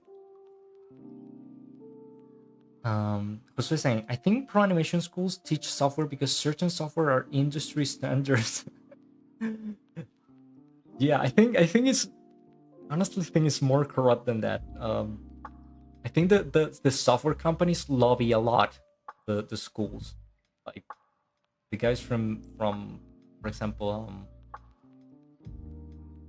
Toon Boom stuff. They go to the schools to sell the software so that all of the students have to learn Toon Boom or TV Paint. I don't know. My school for some reason had TV Paint, and I think they probably still use TV Paint, which I'm grateful for because it's one of the simplest software. It's just very expensive, the only downside. But yeah, like other schools, they get lobbied a lot by by the software companies. Same with 3D, like Maya, Autodesk and stuff. They lobby the schools a lot, so they use their softwares. And I don't think that's necessarily bad. The bad thing is when the school focuses 100% on teaching you the software and it doesn't teach you the skills that you have to execute with the software. That's when it gets really bad, and it happens a lot. A lot of schools just focus on teaching you how to use, I don't know, Toon Boom or whatever, but you have to learn how to animate. Like you should um you should make sure they teach you what's important, especially if you're spending a lot of money on school. After saying, for me, I never got drawn animation, so I was on my own, preferring raster art. I sort of tried in Photoshop, but nowadays Krita is my preferred software. Yeah, a lot of people say Krita is um, very comfortable software to use. Um, I suspect that Krita is going to get better and better at like professional animation. Like people are going to be able to use it more instead of CSP and TV Paint. It's just my prediction. I think it's going to get better on that. Um, that's what I'm saying. My school has no dedicated to the animation software, despite having animation mayors, so we'll just download Krita on every computer. Maybe that's good. Maybe it's good that they don't have specific software. Um, to be honest, in my school, uh, that's a good thing actually. Now that I think of it, um, when we went to our first animation class, they just asked us for an animation, and they didn't teach us anything on the first class. Like they didn't teach us what software we should use or anything. Like TV Paint was available on the computers, but they didn't told us anything. I think that was a good lesson. Like they just basically told us like figure it out like, the best way you can, and it was a good first experience, even though we were very nervous at the beginning because they were like, okay guys, 1 week from now you have to bring us an animation, and we were like, aren't you going to teach us anything? Like, no, bring us an animation however you can. And then they spend like I don't know, like 1 or 2 classes teaching us TV Paint and nothing else. Nothing else. Everything else was just skills. The software was the most unimportant part of the whole process. I'm just saying, hopefully it does. It has some really good helpful tools, specifically perspective tools. Yeah, I've heard that Krita has some cool perspective tool. It doesn't have 3D models like CSP. Yeah. CSP also has some cool perspective tools, but maybe creators are better. And yeah, some people find very useful the 3D models on CSP. I myself am a bit of a blockhead, so I just get confused and saturated with all of the stuff CSP has. Like they just have too many tools, and I just get saturated of stuff. Okay, how much time do we have? We have like 20 minutes. I don't want to go past 2 hours like the last time. Let's see what we can do fast.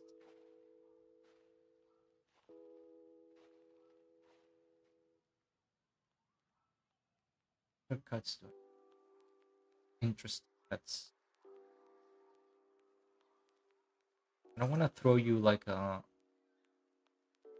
nightmare. I have a couple of nightmare cuts here. I don't think it's necessary. I have this one. This one is very interesting. Close this.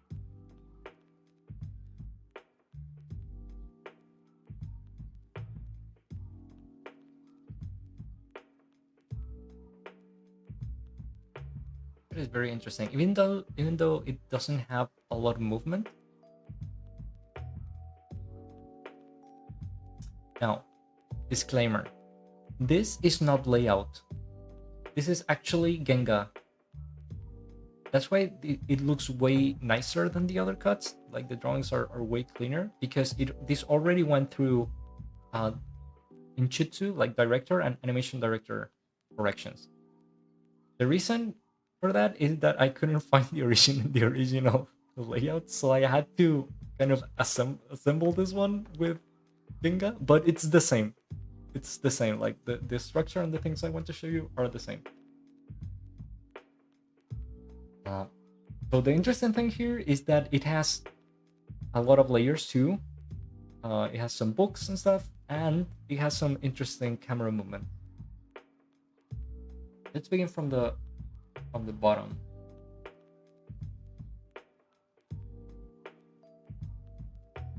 So the background is the sky. Oh, and by the way, you notice that here we did that that thing that I told you we could do on the layout stream. This is actually a big cut. Like it's a big size canvas. But you see that we extended the canvas around the layout template because you cannot change the size of the layout template. That's prohibited. You can extend the canvas around it, but not touch the layout template. So this is a big cut in terms of canvas. We have the background, which is the guy. On top of that, we have A1, which are these two characters. They don't move. This cut, I should actually show you the cut before.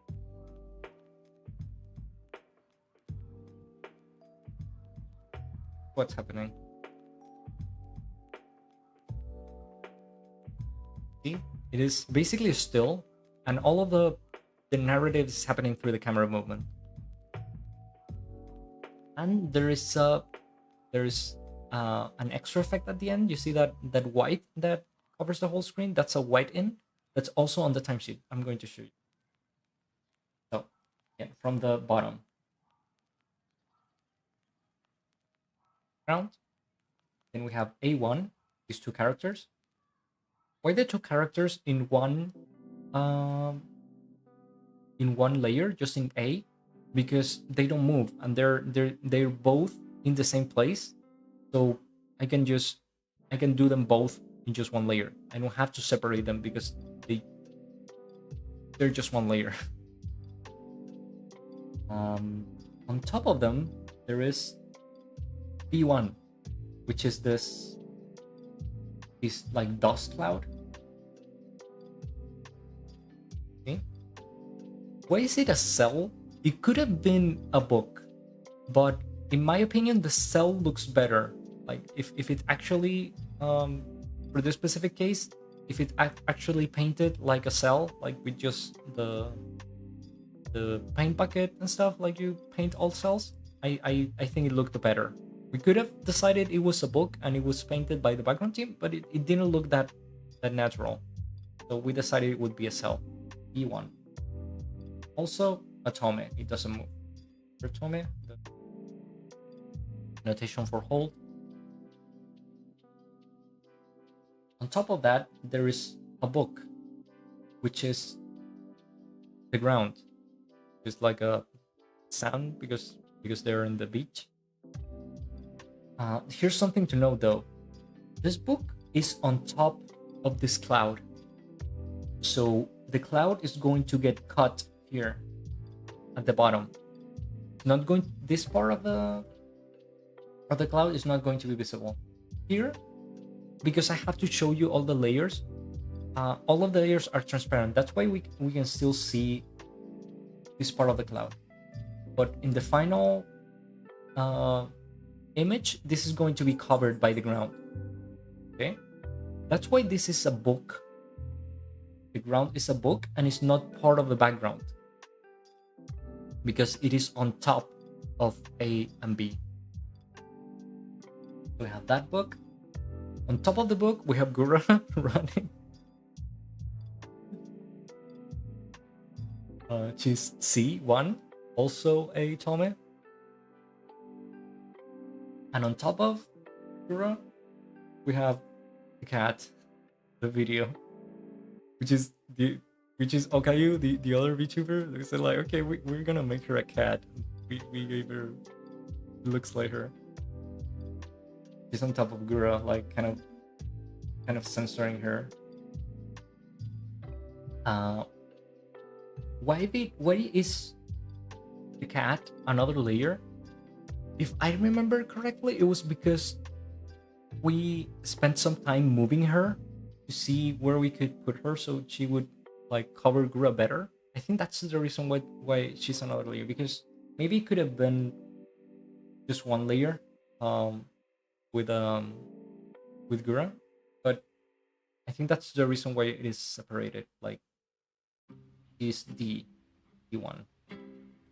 Here there's a note like, don't need to draw the rest of the leg because it's hidden behind the cat. No one likes drawing feet and stuff. They're very difficult. Okay, I guess some people like drawing feet, but in this case, it was pain to do. So it's covered by the cat. Those are all the cells, and on top of that, we have this camera notation, which looks kind of intimidating, but it's actually very simple. This is a QTB, a quick trackback, which is basically just a trackback that is very quick. There's not much science behind it. But this one doesn't go like, it's not straight. It goes kind of in a tilt. See?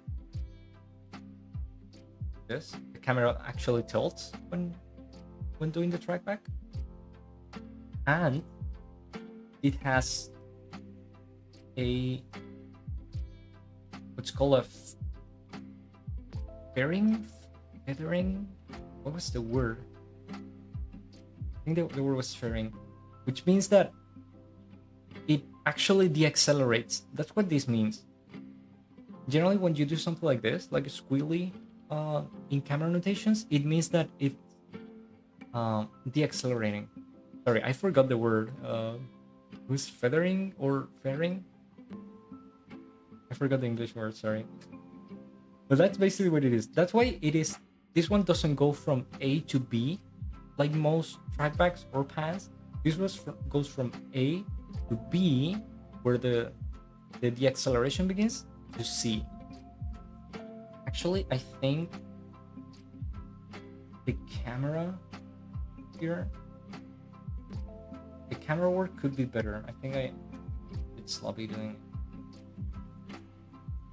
because it kind of affecting my OCD.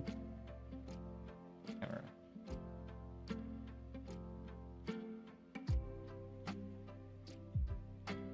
Here it should be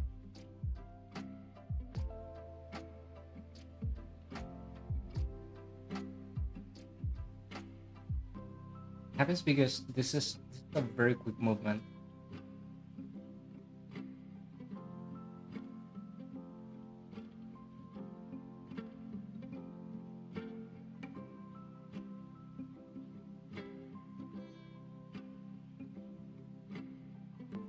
It's kind of hard to calibrate it with this weird camera system that you can have.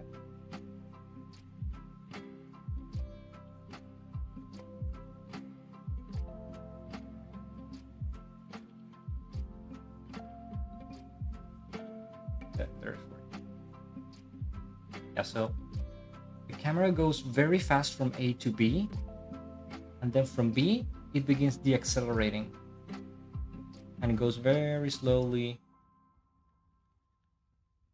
to C. See,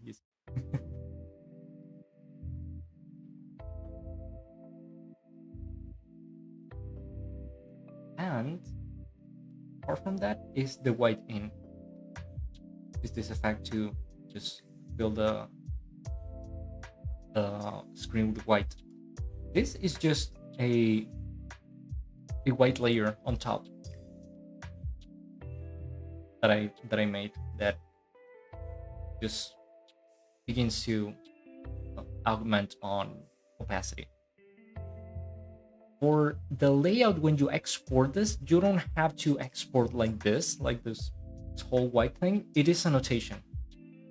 annotation. And for this, because this one is a bit more complex, I'm going to actually just show you the timesheet, the original timesheet.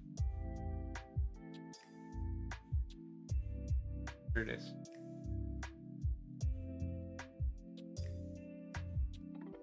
So what do we have here? All the information we know. The duration, the name of the animator. Quick track back from A to B to C. And this is present here in the camera column that we always do. From A to B is very fast, you see, very few frames. And then fairing, that's the word. Fairing. From B to C, there's this deceleration that is officially like expressed with this like squiggly here. That's how you actually do it. It's not something we invented. And there is the white in. Actually, the white in should also be here. You know what, we missed it, or we should be here too.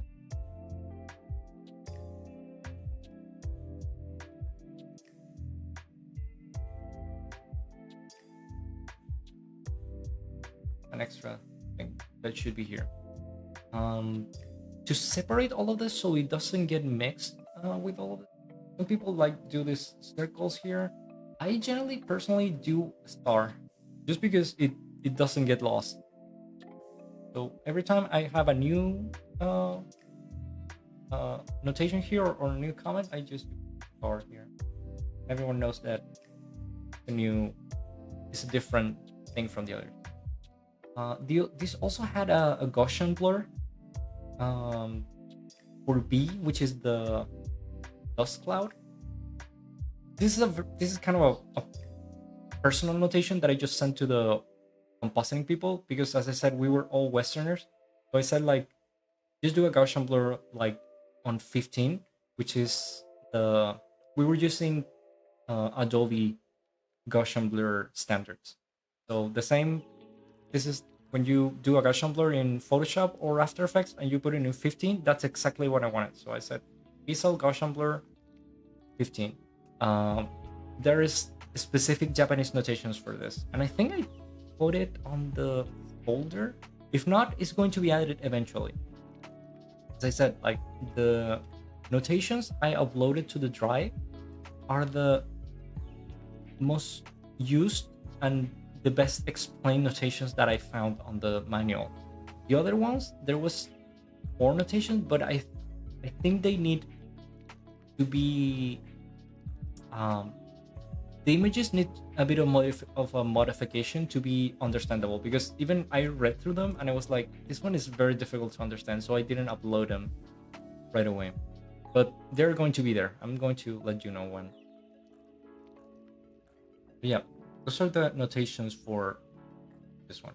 Oh, and the white in is notated like this with a triangle that kind of grows. So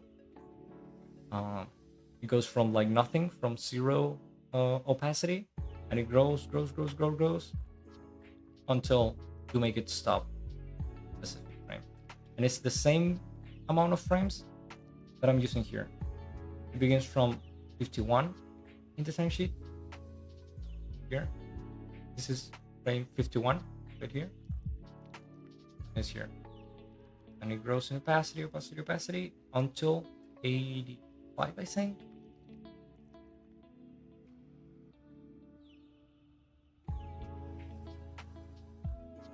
Yes, 85. Yeah, exactly the same.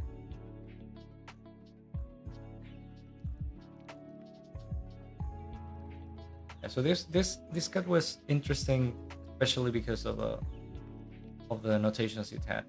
And here it is. Just Thomas, all of them held, and the book here in the middle.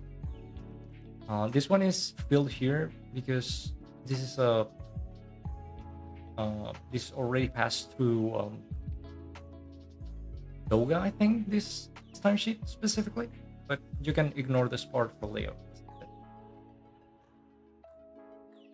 Okay, let's read some comments. we're already in the 2 hours 2 hour mark, and my voice is getting very very tired. Let's see the comments before we decide anything. That's so cool. I actually understand it. You see, this is actually easy to understand. But people fear the timesheet because of the numbers. All I knew is in and is out. Yeah, there's a lot of notations like those. Like most of them follow that principle. Like is in, is out. Like fade in, fade out. White in, white out. Thankfully, they most of them follow like that. And there's also there's the same notation you use in the West. Most of them. Easing in, easing out. Fairing. Yeah, you guys got the word. What's QTB? Quick trackback. It's just that it's a quick trackback.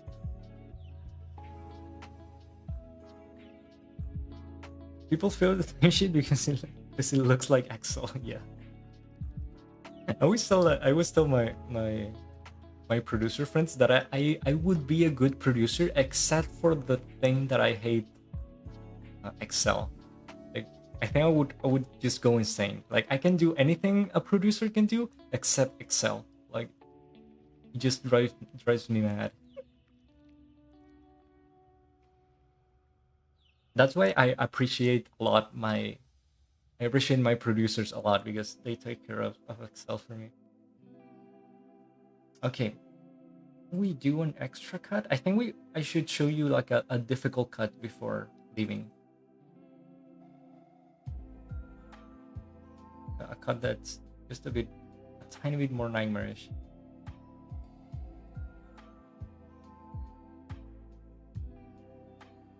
I'm going to show you the difficult one.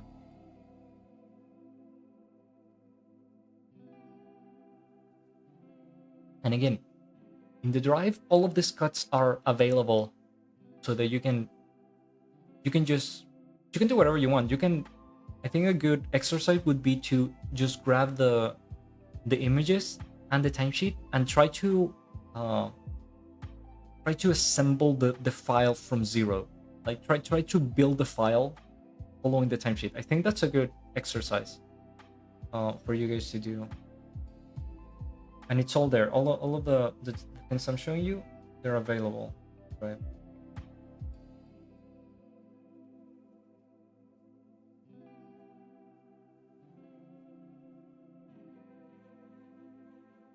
At 47. This one is considerably more difficult than the other. This is from the magical transformation scene.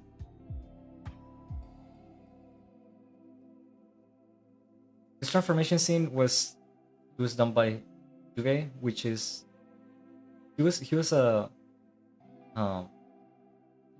student of mine for several months, and I asked him directly to do all of this because he's very good and he has a lot of patience, and I was like, you have to help me with this sequence. And he did the whole transformation sequence, and it was amazing. And I was so happy because I almost didn't have to correct anything.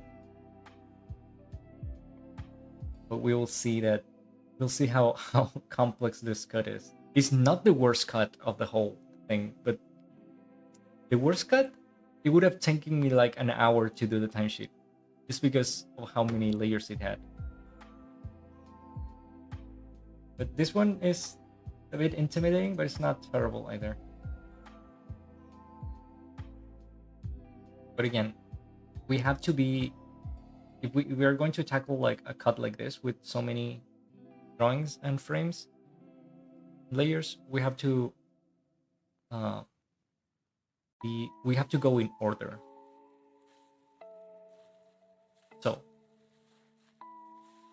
same as always. Information at the top. Here he wrote Gorgura. I don't know, Gura MB, whatever. We'll match it. Or episode, nothing. Scene, nothing. But this is cut 47. I don't know what he wrote on 9 there. I should ask him, but I don't know. It's cut 47. Time. 1 second and 8 frames. 1 second and 8 frames. That is 32, I think. 32 frames. Genga, your animator name? Let's just write Juve, because it's his cut. I would feel bad if I wrote Beast there. Dolga, not for you. Compositing, not for you. And it's just one page. Let's go from the bottom so we go in order. So you will notice that this cut doesn't have a background. Why doesn't it have a background? Because this background, what was in the background in this cut, was made in compositing. If you look at the Gargura video in her channel or the Tonari channel, this is the magical transformation scene where like there's like the background is just lights, like light beams, like running behind the character, and that was made in compositing. There's probably a specific Japanese notation to do that, most likely, but we were kind of in a rush and we all knew what to do, so we just didn't write anything. We all knew that what we had to do with the background. So this cut specifically, it doesn't have a background. A1 is her hand, and at some point during the transformation it turns like into this energy thingy, and then it pops up again. Pop. But it has a different pose, notice. In this one, these fingers are together, and in this one they're separated. You know, this hand pose with the fingers together, it actually has a name. That's called a princess hand. And it's kind of an official name in Western animation, but it's very used, and it's an actual term. It's a princess hand. It's used to not make the characters like hands. They have, because they have a lot of fingers. Sometimes they can catch the eye of the viewer too much. And you generally do not want the eye of the viewer to go to the hands. You want to look at the face of the character and stuff. That's why if you join sometimes some of the fingers, they don't look, they don't catch the eye so much. That's why they're used. And also because of the name, like princess hand, it makes the hands look more delicate. So if you have a very like feminine character or stuff like that, you might want to try it, and it helps with the acting. But yeah, that's a very Western term. So on top of A, there's this layer. It's like this water vortex, and then it turns eventually to her coat.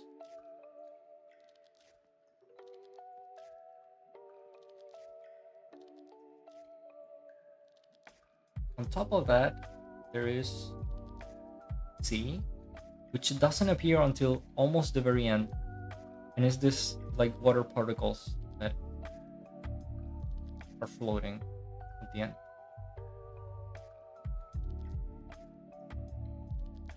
And on top of that, there's D,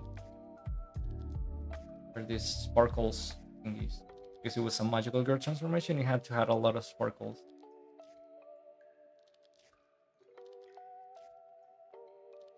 This one has a very nice timing, a very good spacing. With the rest of the transformation, it looks pretty good. Like, very satisfied with this. Oh, and on top of this, you might have noticed that it just transforms like very suddenly from this water vortex thingy to the hand with the coat. In the middle, we have a white frame. the same thing they use for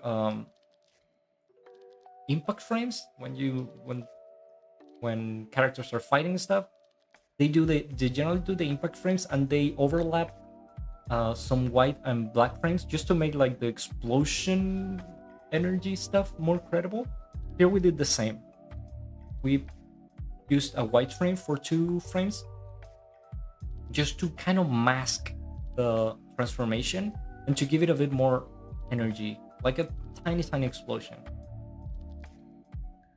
It disappears for a second, but that's actually white that's covering the screen. It looks very good at the end.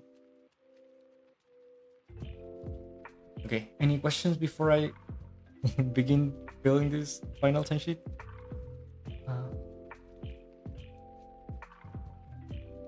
It does pop up rather often, now that I think of it. Like a blinding moment, yes. Yes, like a blinding moment, and it only lasts for 1 or 2 frames. That's kind of the maximum you can use it. If not, it looks kind of weird. Too slow.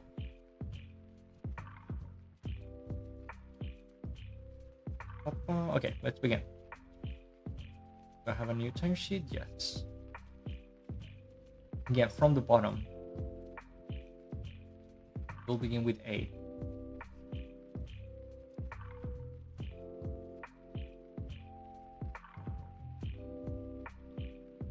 A is present from the beginning of the cut. So we can go to frame number 1 and do A1. And beginning until frame 15. Just then it begins changing here, and it turns into A2. Now, this movement, like this transformation into this energy thingy, is very fast. So it doesn't even have in-betweens. It just goes like this, and it's not even noticeable in the final video because it's so fast. So there's not going to be any in-betweens here. So we have 1 and 2, and we have this big space. What do we do here? Straight line. That has to cover the whole distance. Because if we do it like this, for example, some people do it like this, but then the director will read the timesheet and will think like, okay, was that intentional, or there's something here that I'm missing? Maybe he forgot to write the in-betweens here or something. So to avoid that, you extend it the whole way. So this part of the animation is very fast.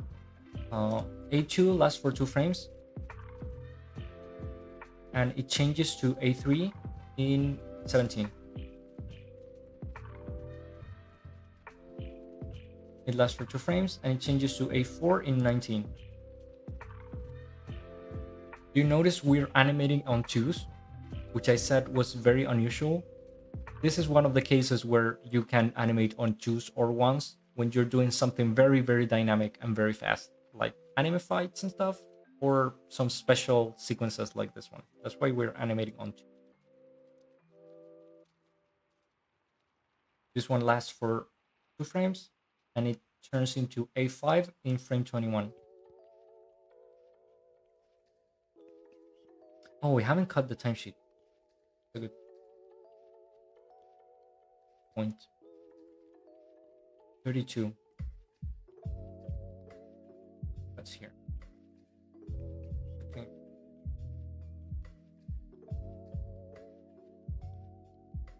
There.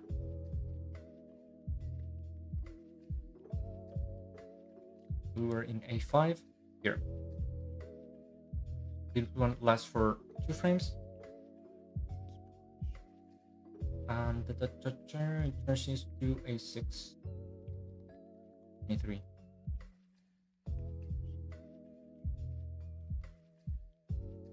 Again, very fast, no in-betweens, no in-between guides.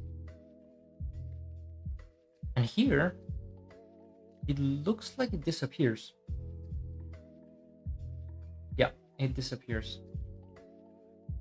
Is it covered by the white thingy? Yes. Yeah, it's basically covered by the white frame. Oh, I'm not showing you. Here.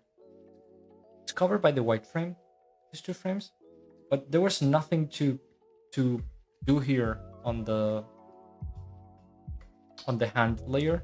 So the person that was animating this just made the layer disappear, just to not do a useless drawing. Is okay. So in frame 24, it disappears. We do an X. And then it reappears as a hand again in frame 26. And it is a 7. And that's the last frame that remains held until the end of the end there.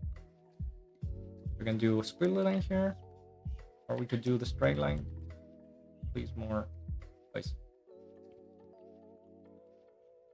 Okay, that wasn't that terrible. Now B is kind of terrible. Let's see. B is not present from the beginning of the cut. You see, there's nothing here in these two frames. It begins appearing from frame number 3. So how do we begin? With an X until frame 3. Here we have B1. Here we do a straight line just to fill this space.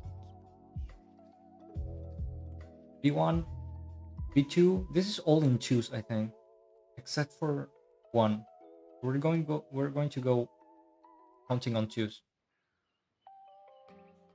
B1, B2 on 5, B3 on 7, B4 on 9, B5 on 11, B6 on 13,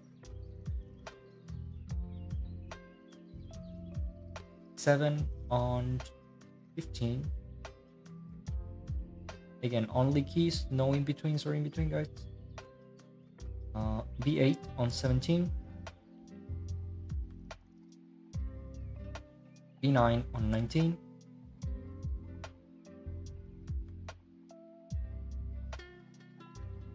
I'm going to get rid of the camera.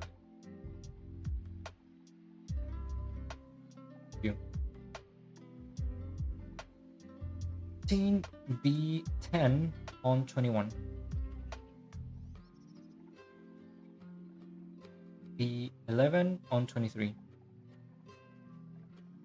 and this one only lasts for 1 frame. The next one is actually covered by the white frame, but there's still a drawing there. Could he have like just deleted this thing? Yeah, probably. But it was probably useful to continue the animation. He probably needed this drawing to figure out what was going to happen, or maybe he just didn't notice that it was going to be hidden. But there's a drawing there, so we're going to put it in the timesheet. B12 on 24. And after that, it turns into the coat.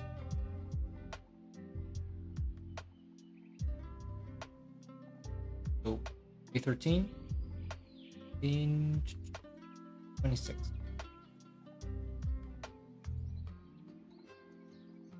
B14 on 28.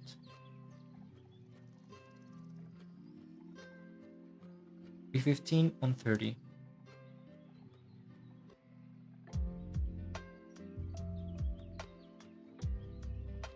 And the last one, B16 on the very last time. And I sound like one of those people that read the bingo, the old people house. B15 on like this, just reading numbers. Kind of funny. Okay, I think that was the most terrible layer. It has a lot of drawings, but it was still not impossible. And then we have C, which again appears almost at the end. C1 appears in 26, so we have a whole second without C. Let's go to 26. C1, and because it is not present during the beginning of the cut, we begin with an X and a long straight line until it touches the first key. Here again, it is just keys and they're on twos, so I can just go like straight ahead. 1, 2, 3, 4. 1 twos. We're going a bit faster,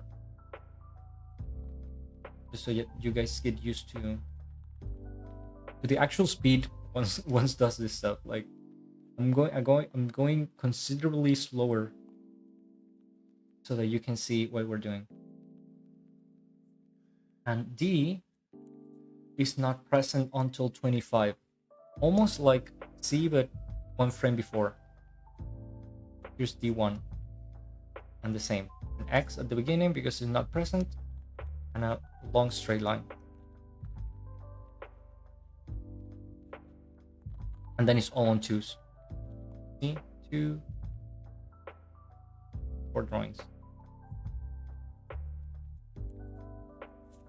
2.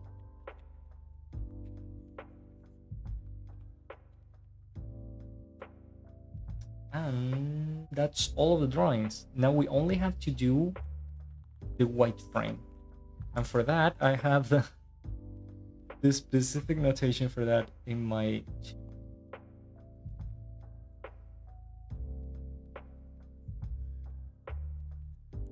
here it is. This I took it directly from the Satsuma, so you will have it there too. White frame and black frame.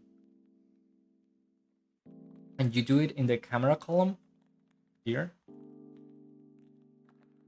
You kind of fill like a tiny square with this, and you write the white frame or black frame. So the white frame in our cut is from 24 and 25. So we go there, 24 and 25 here. This is the white frame. It lasts for 2 frames. Indentation. Really like square, white square. The white. This.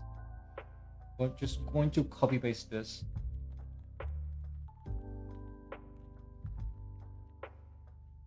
I don't want to write it. That's enough. That's the white frame. And that's pretty much the timesheet. Now we have to count the frames if we want to be nice to our PA. So 8. How many drawings does it have? 1, 2, 3, 4, 5, 6, 7.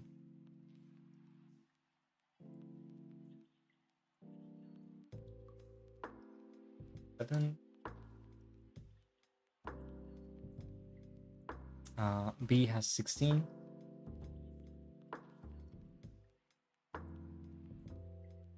C has 4 and D has 4.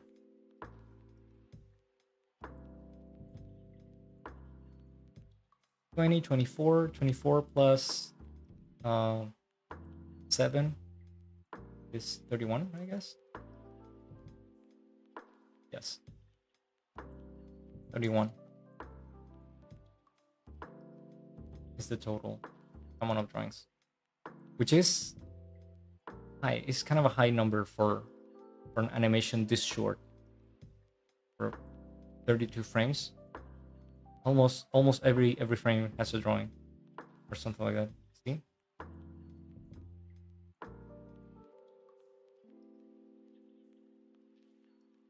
Yeah, so that was, I think that was the most terrible timesheet I have to show you now, because there's some awful timesheets.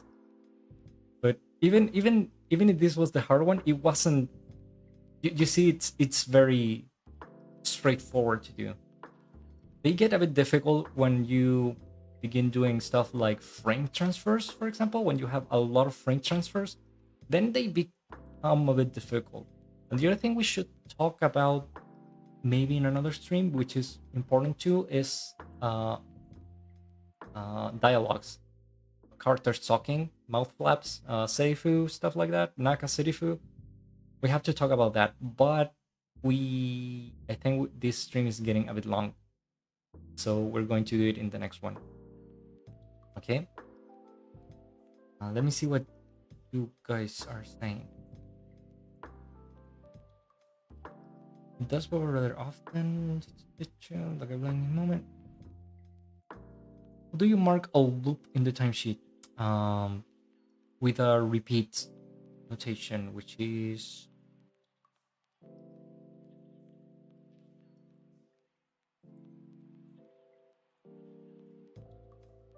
here. This notation. It basically says repeat, and you can do this, for example. If it's very, if you're going to repeat the whole thing, for example, 1, 2, 3, and you just want this to be repeated, you write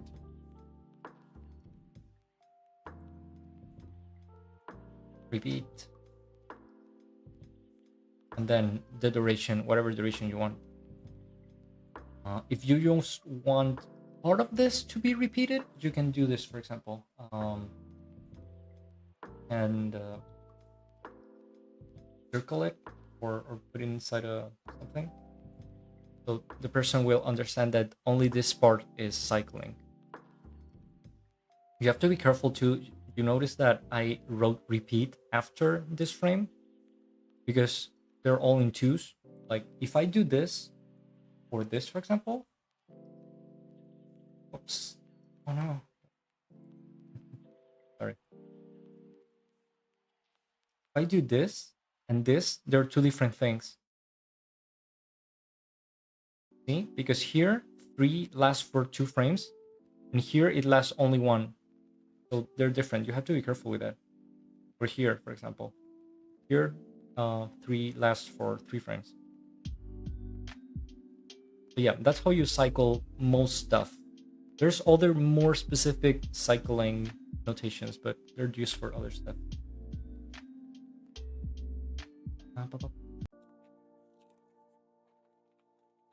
You wrote drawing 9 in frame 9. Should it be 4? Did I make a mistake? Drawing 9 in... Yeah, you're right. I made a mistake. Damn. Tired. You're right. Good eye.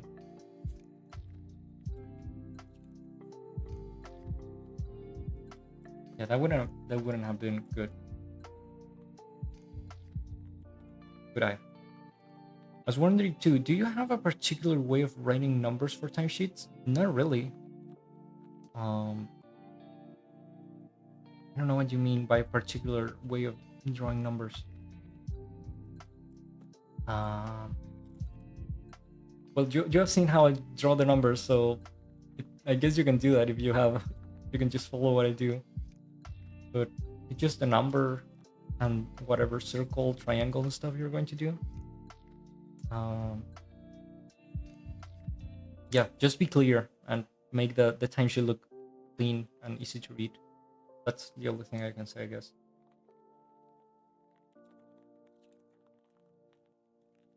You have to have a good level in Japanese to work on freelance for an anime studio. It's the best you can do. My level of Japanese has been going up slowly, but I began working on this with almost no Japanese on me.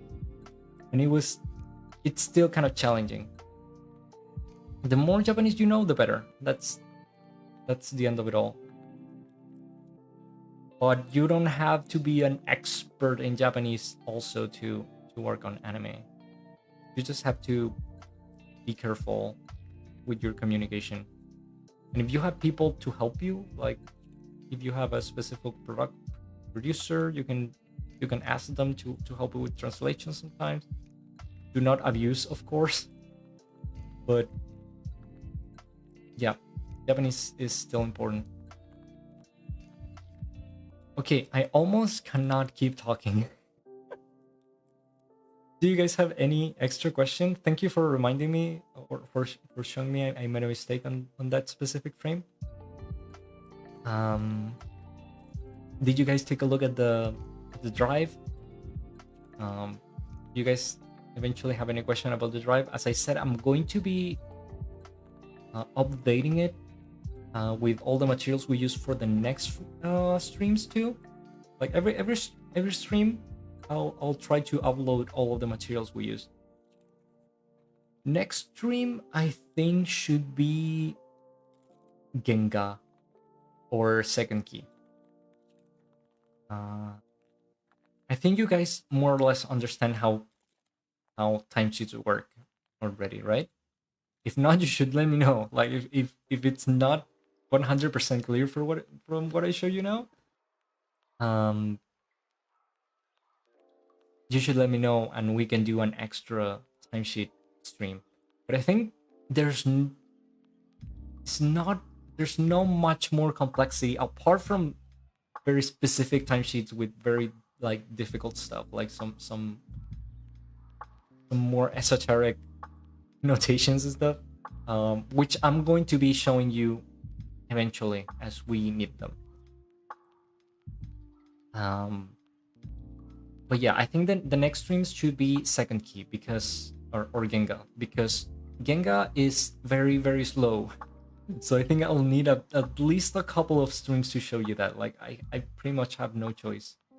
So I think we should do that. And we will keep learning timesheets and notations with time. Vert is asking, what's the most complicated timesheet that will be hard for new people? Timesheets that have stuff like characters walking and talking at the same time. Which you would have to do an akaserifu probably, which is making characters talk during the in-betweens. Those can be kind of tricky, but you will get used to them still. And the other things that are tricky, as I said, are layer transfer. When you have to do a lot of those, eventually, that can get a bit tricky. There's some notations also that are kind of a pain to do, like rolling. Everyone hates rolling. Every animator hates rolling. Rolling is actually included in the folder of notations that I gave you. Rolling is used to make things move in a cycle. It's like a slide, but you actually make the things like do a cycle, like a circle of stuff. It's used a lot to make characters walk in a very cheap way. When you don't have time to animate the characters walking, like for example, you do a rolling and you make them like move up and down, and it kind of looks like they're walking. But as I said, everyone hates rolling because it doesn't look good at the end. Like it doesn't look 100% good, and it's kind of a pain to notate. It's a pain to notate. So you might get like stuck on that for a bit eventually. Thank you for the stream. Thank you. Anyways, asking, have you tried OpenTunes for animation? Any opinion on it compared to TV Paint? I myself haven't used OpenTunes, but everyone I've asked about OpenTunes says that it's so buggy that it's not really worth it for professional animation. You'll see in YouTube, for example, or some other sites, some Japanese animators streaming on OpenTunes, but they're generally not using it for like actual productions. I guess if you make it work, there's no problem to use it for your personal stuff. But when you are just pumping out a ton of cuts daily and you have to really rely on your software, I think OpenTunes is probably not worth it, because it is known for being buggy and it crashes a lot. Like some people have told me that it's very hard to make it work consistently.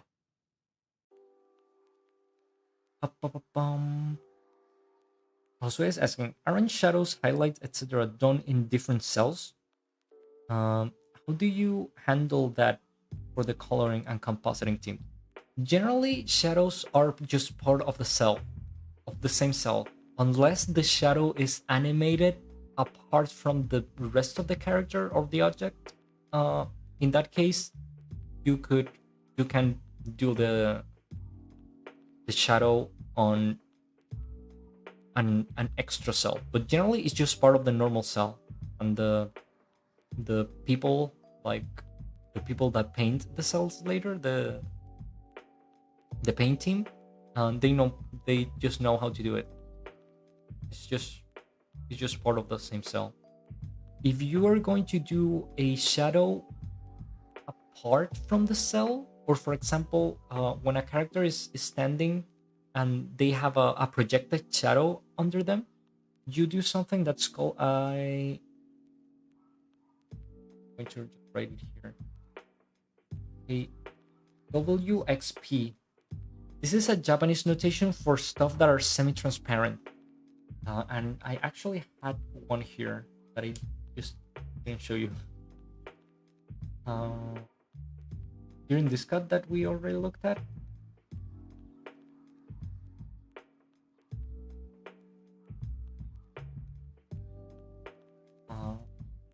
One of these, Kura has a projected shadow on the ground, and she has a WXP notation. That's to tell the person, the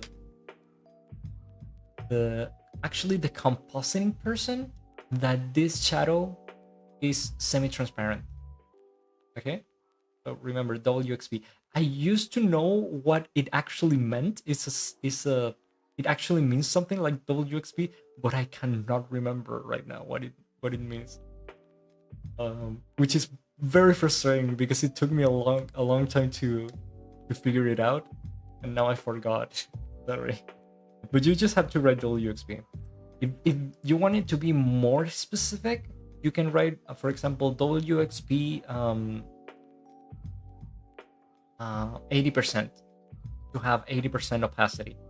Now that I think of it, XP is probably exposure. W, I don't remember what the W stands for. But yeah, you can also use like WXP 50%, WXP 20%. Generally, they know how to do their shadows. Like, you don't have to tell them specifically. Someone's asking, does Steven ever comes on sale? Probably. I don't remember if it comes to sales, but it's always going to be expensive. Like, there's no way around it. They probably have sales, but they're not going to do a 50% off thing. No, that's not going to happen. It's probably going to be like a 10% off. There's no way around it. It's just very expensive. Okay, no more questions. I'm kind of surprised. I thought it was going to be more complicated, but as you see, they're very straightforward. Yeah, tensions are very straightforward. They're just intimidating and kind of boring to do, but as you see, even with me talking to you at the same time, we did them very fast. It generally doesn't take me more than a minute to do a timesheet in the real world, so don't be afraid of timesheets. They're actually the easiest part of your cut. Focus on getting a good drawing and layering your stuff the right way, and the timesheet is just going to be very easy. Birthday saying, sometimes they have a Black Friday sale. Now that you mention it, I probably bought mine during Black Friday, now that I remember.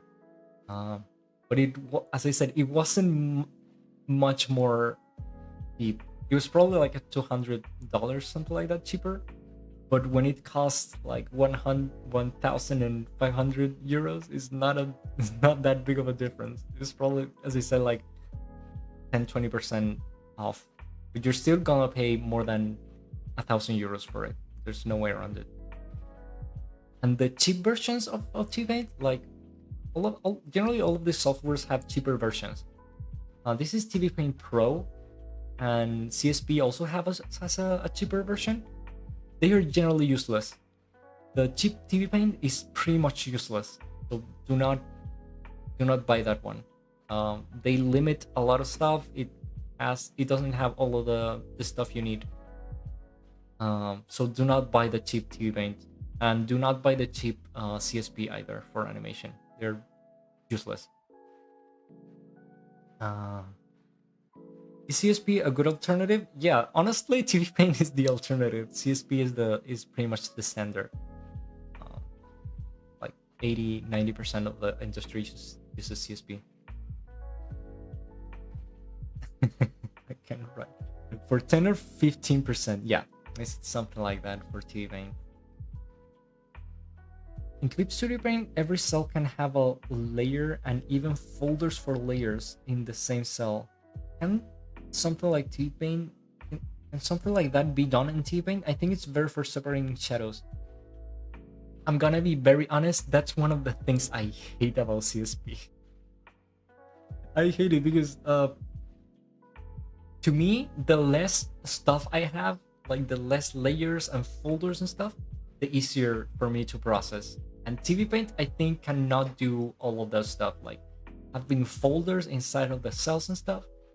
I understand why some people might like it. As you said, like sometimes people might find it easier to use for separating shadows and stuff. And I've heard some people told me that that system is better when you have those colored lines in Doga that later the people from the painting department used to paint. I think it comes useful there to have that the layer system that CSP uses.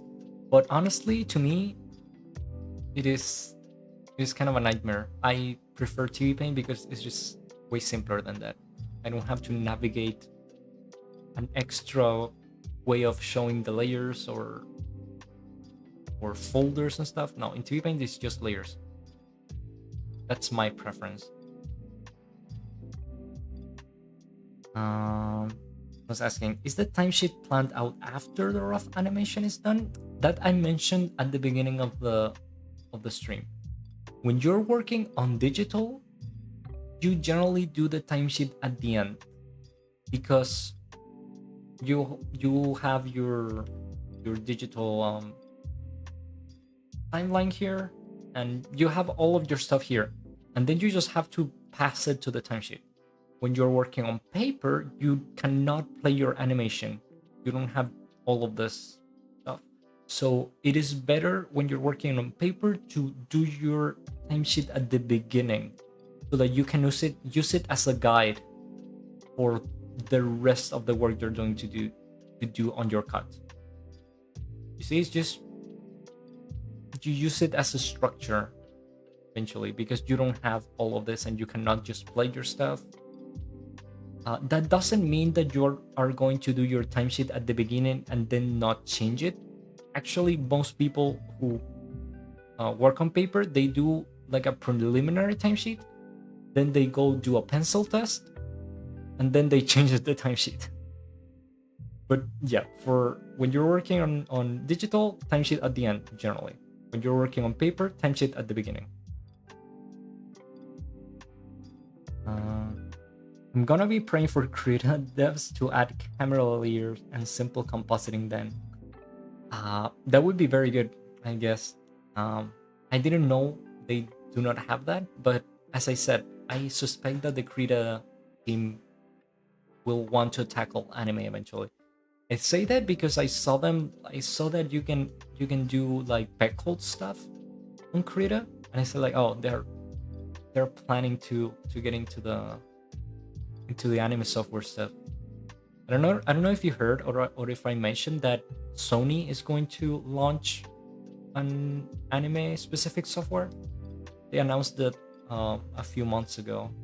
I don't know if that's actually going to happen, but they officially announced it, so they're probably working on it. I already have CXPX. I was late for the stream. Yeah, no worries. Um, yeah.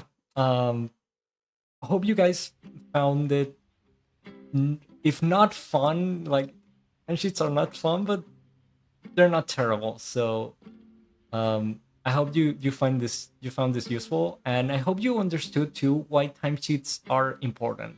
As I said, like to you doing layout, it might be kind of a pain, but for the director and the people that are going to process your cuts later, the timesheet is very very useful.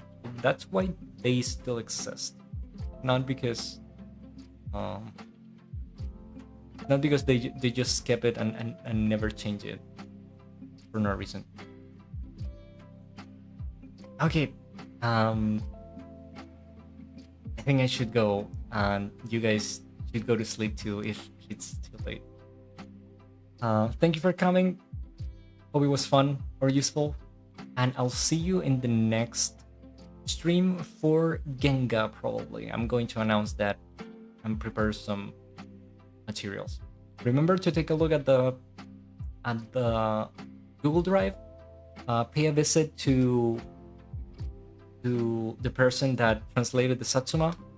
Follow them on Twitter, and yeah, have a good day, night, and good luck with your work. See you later, guys. Bye bye.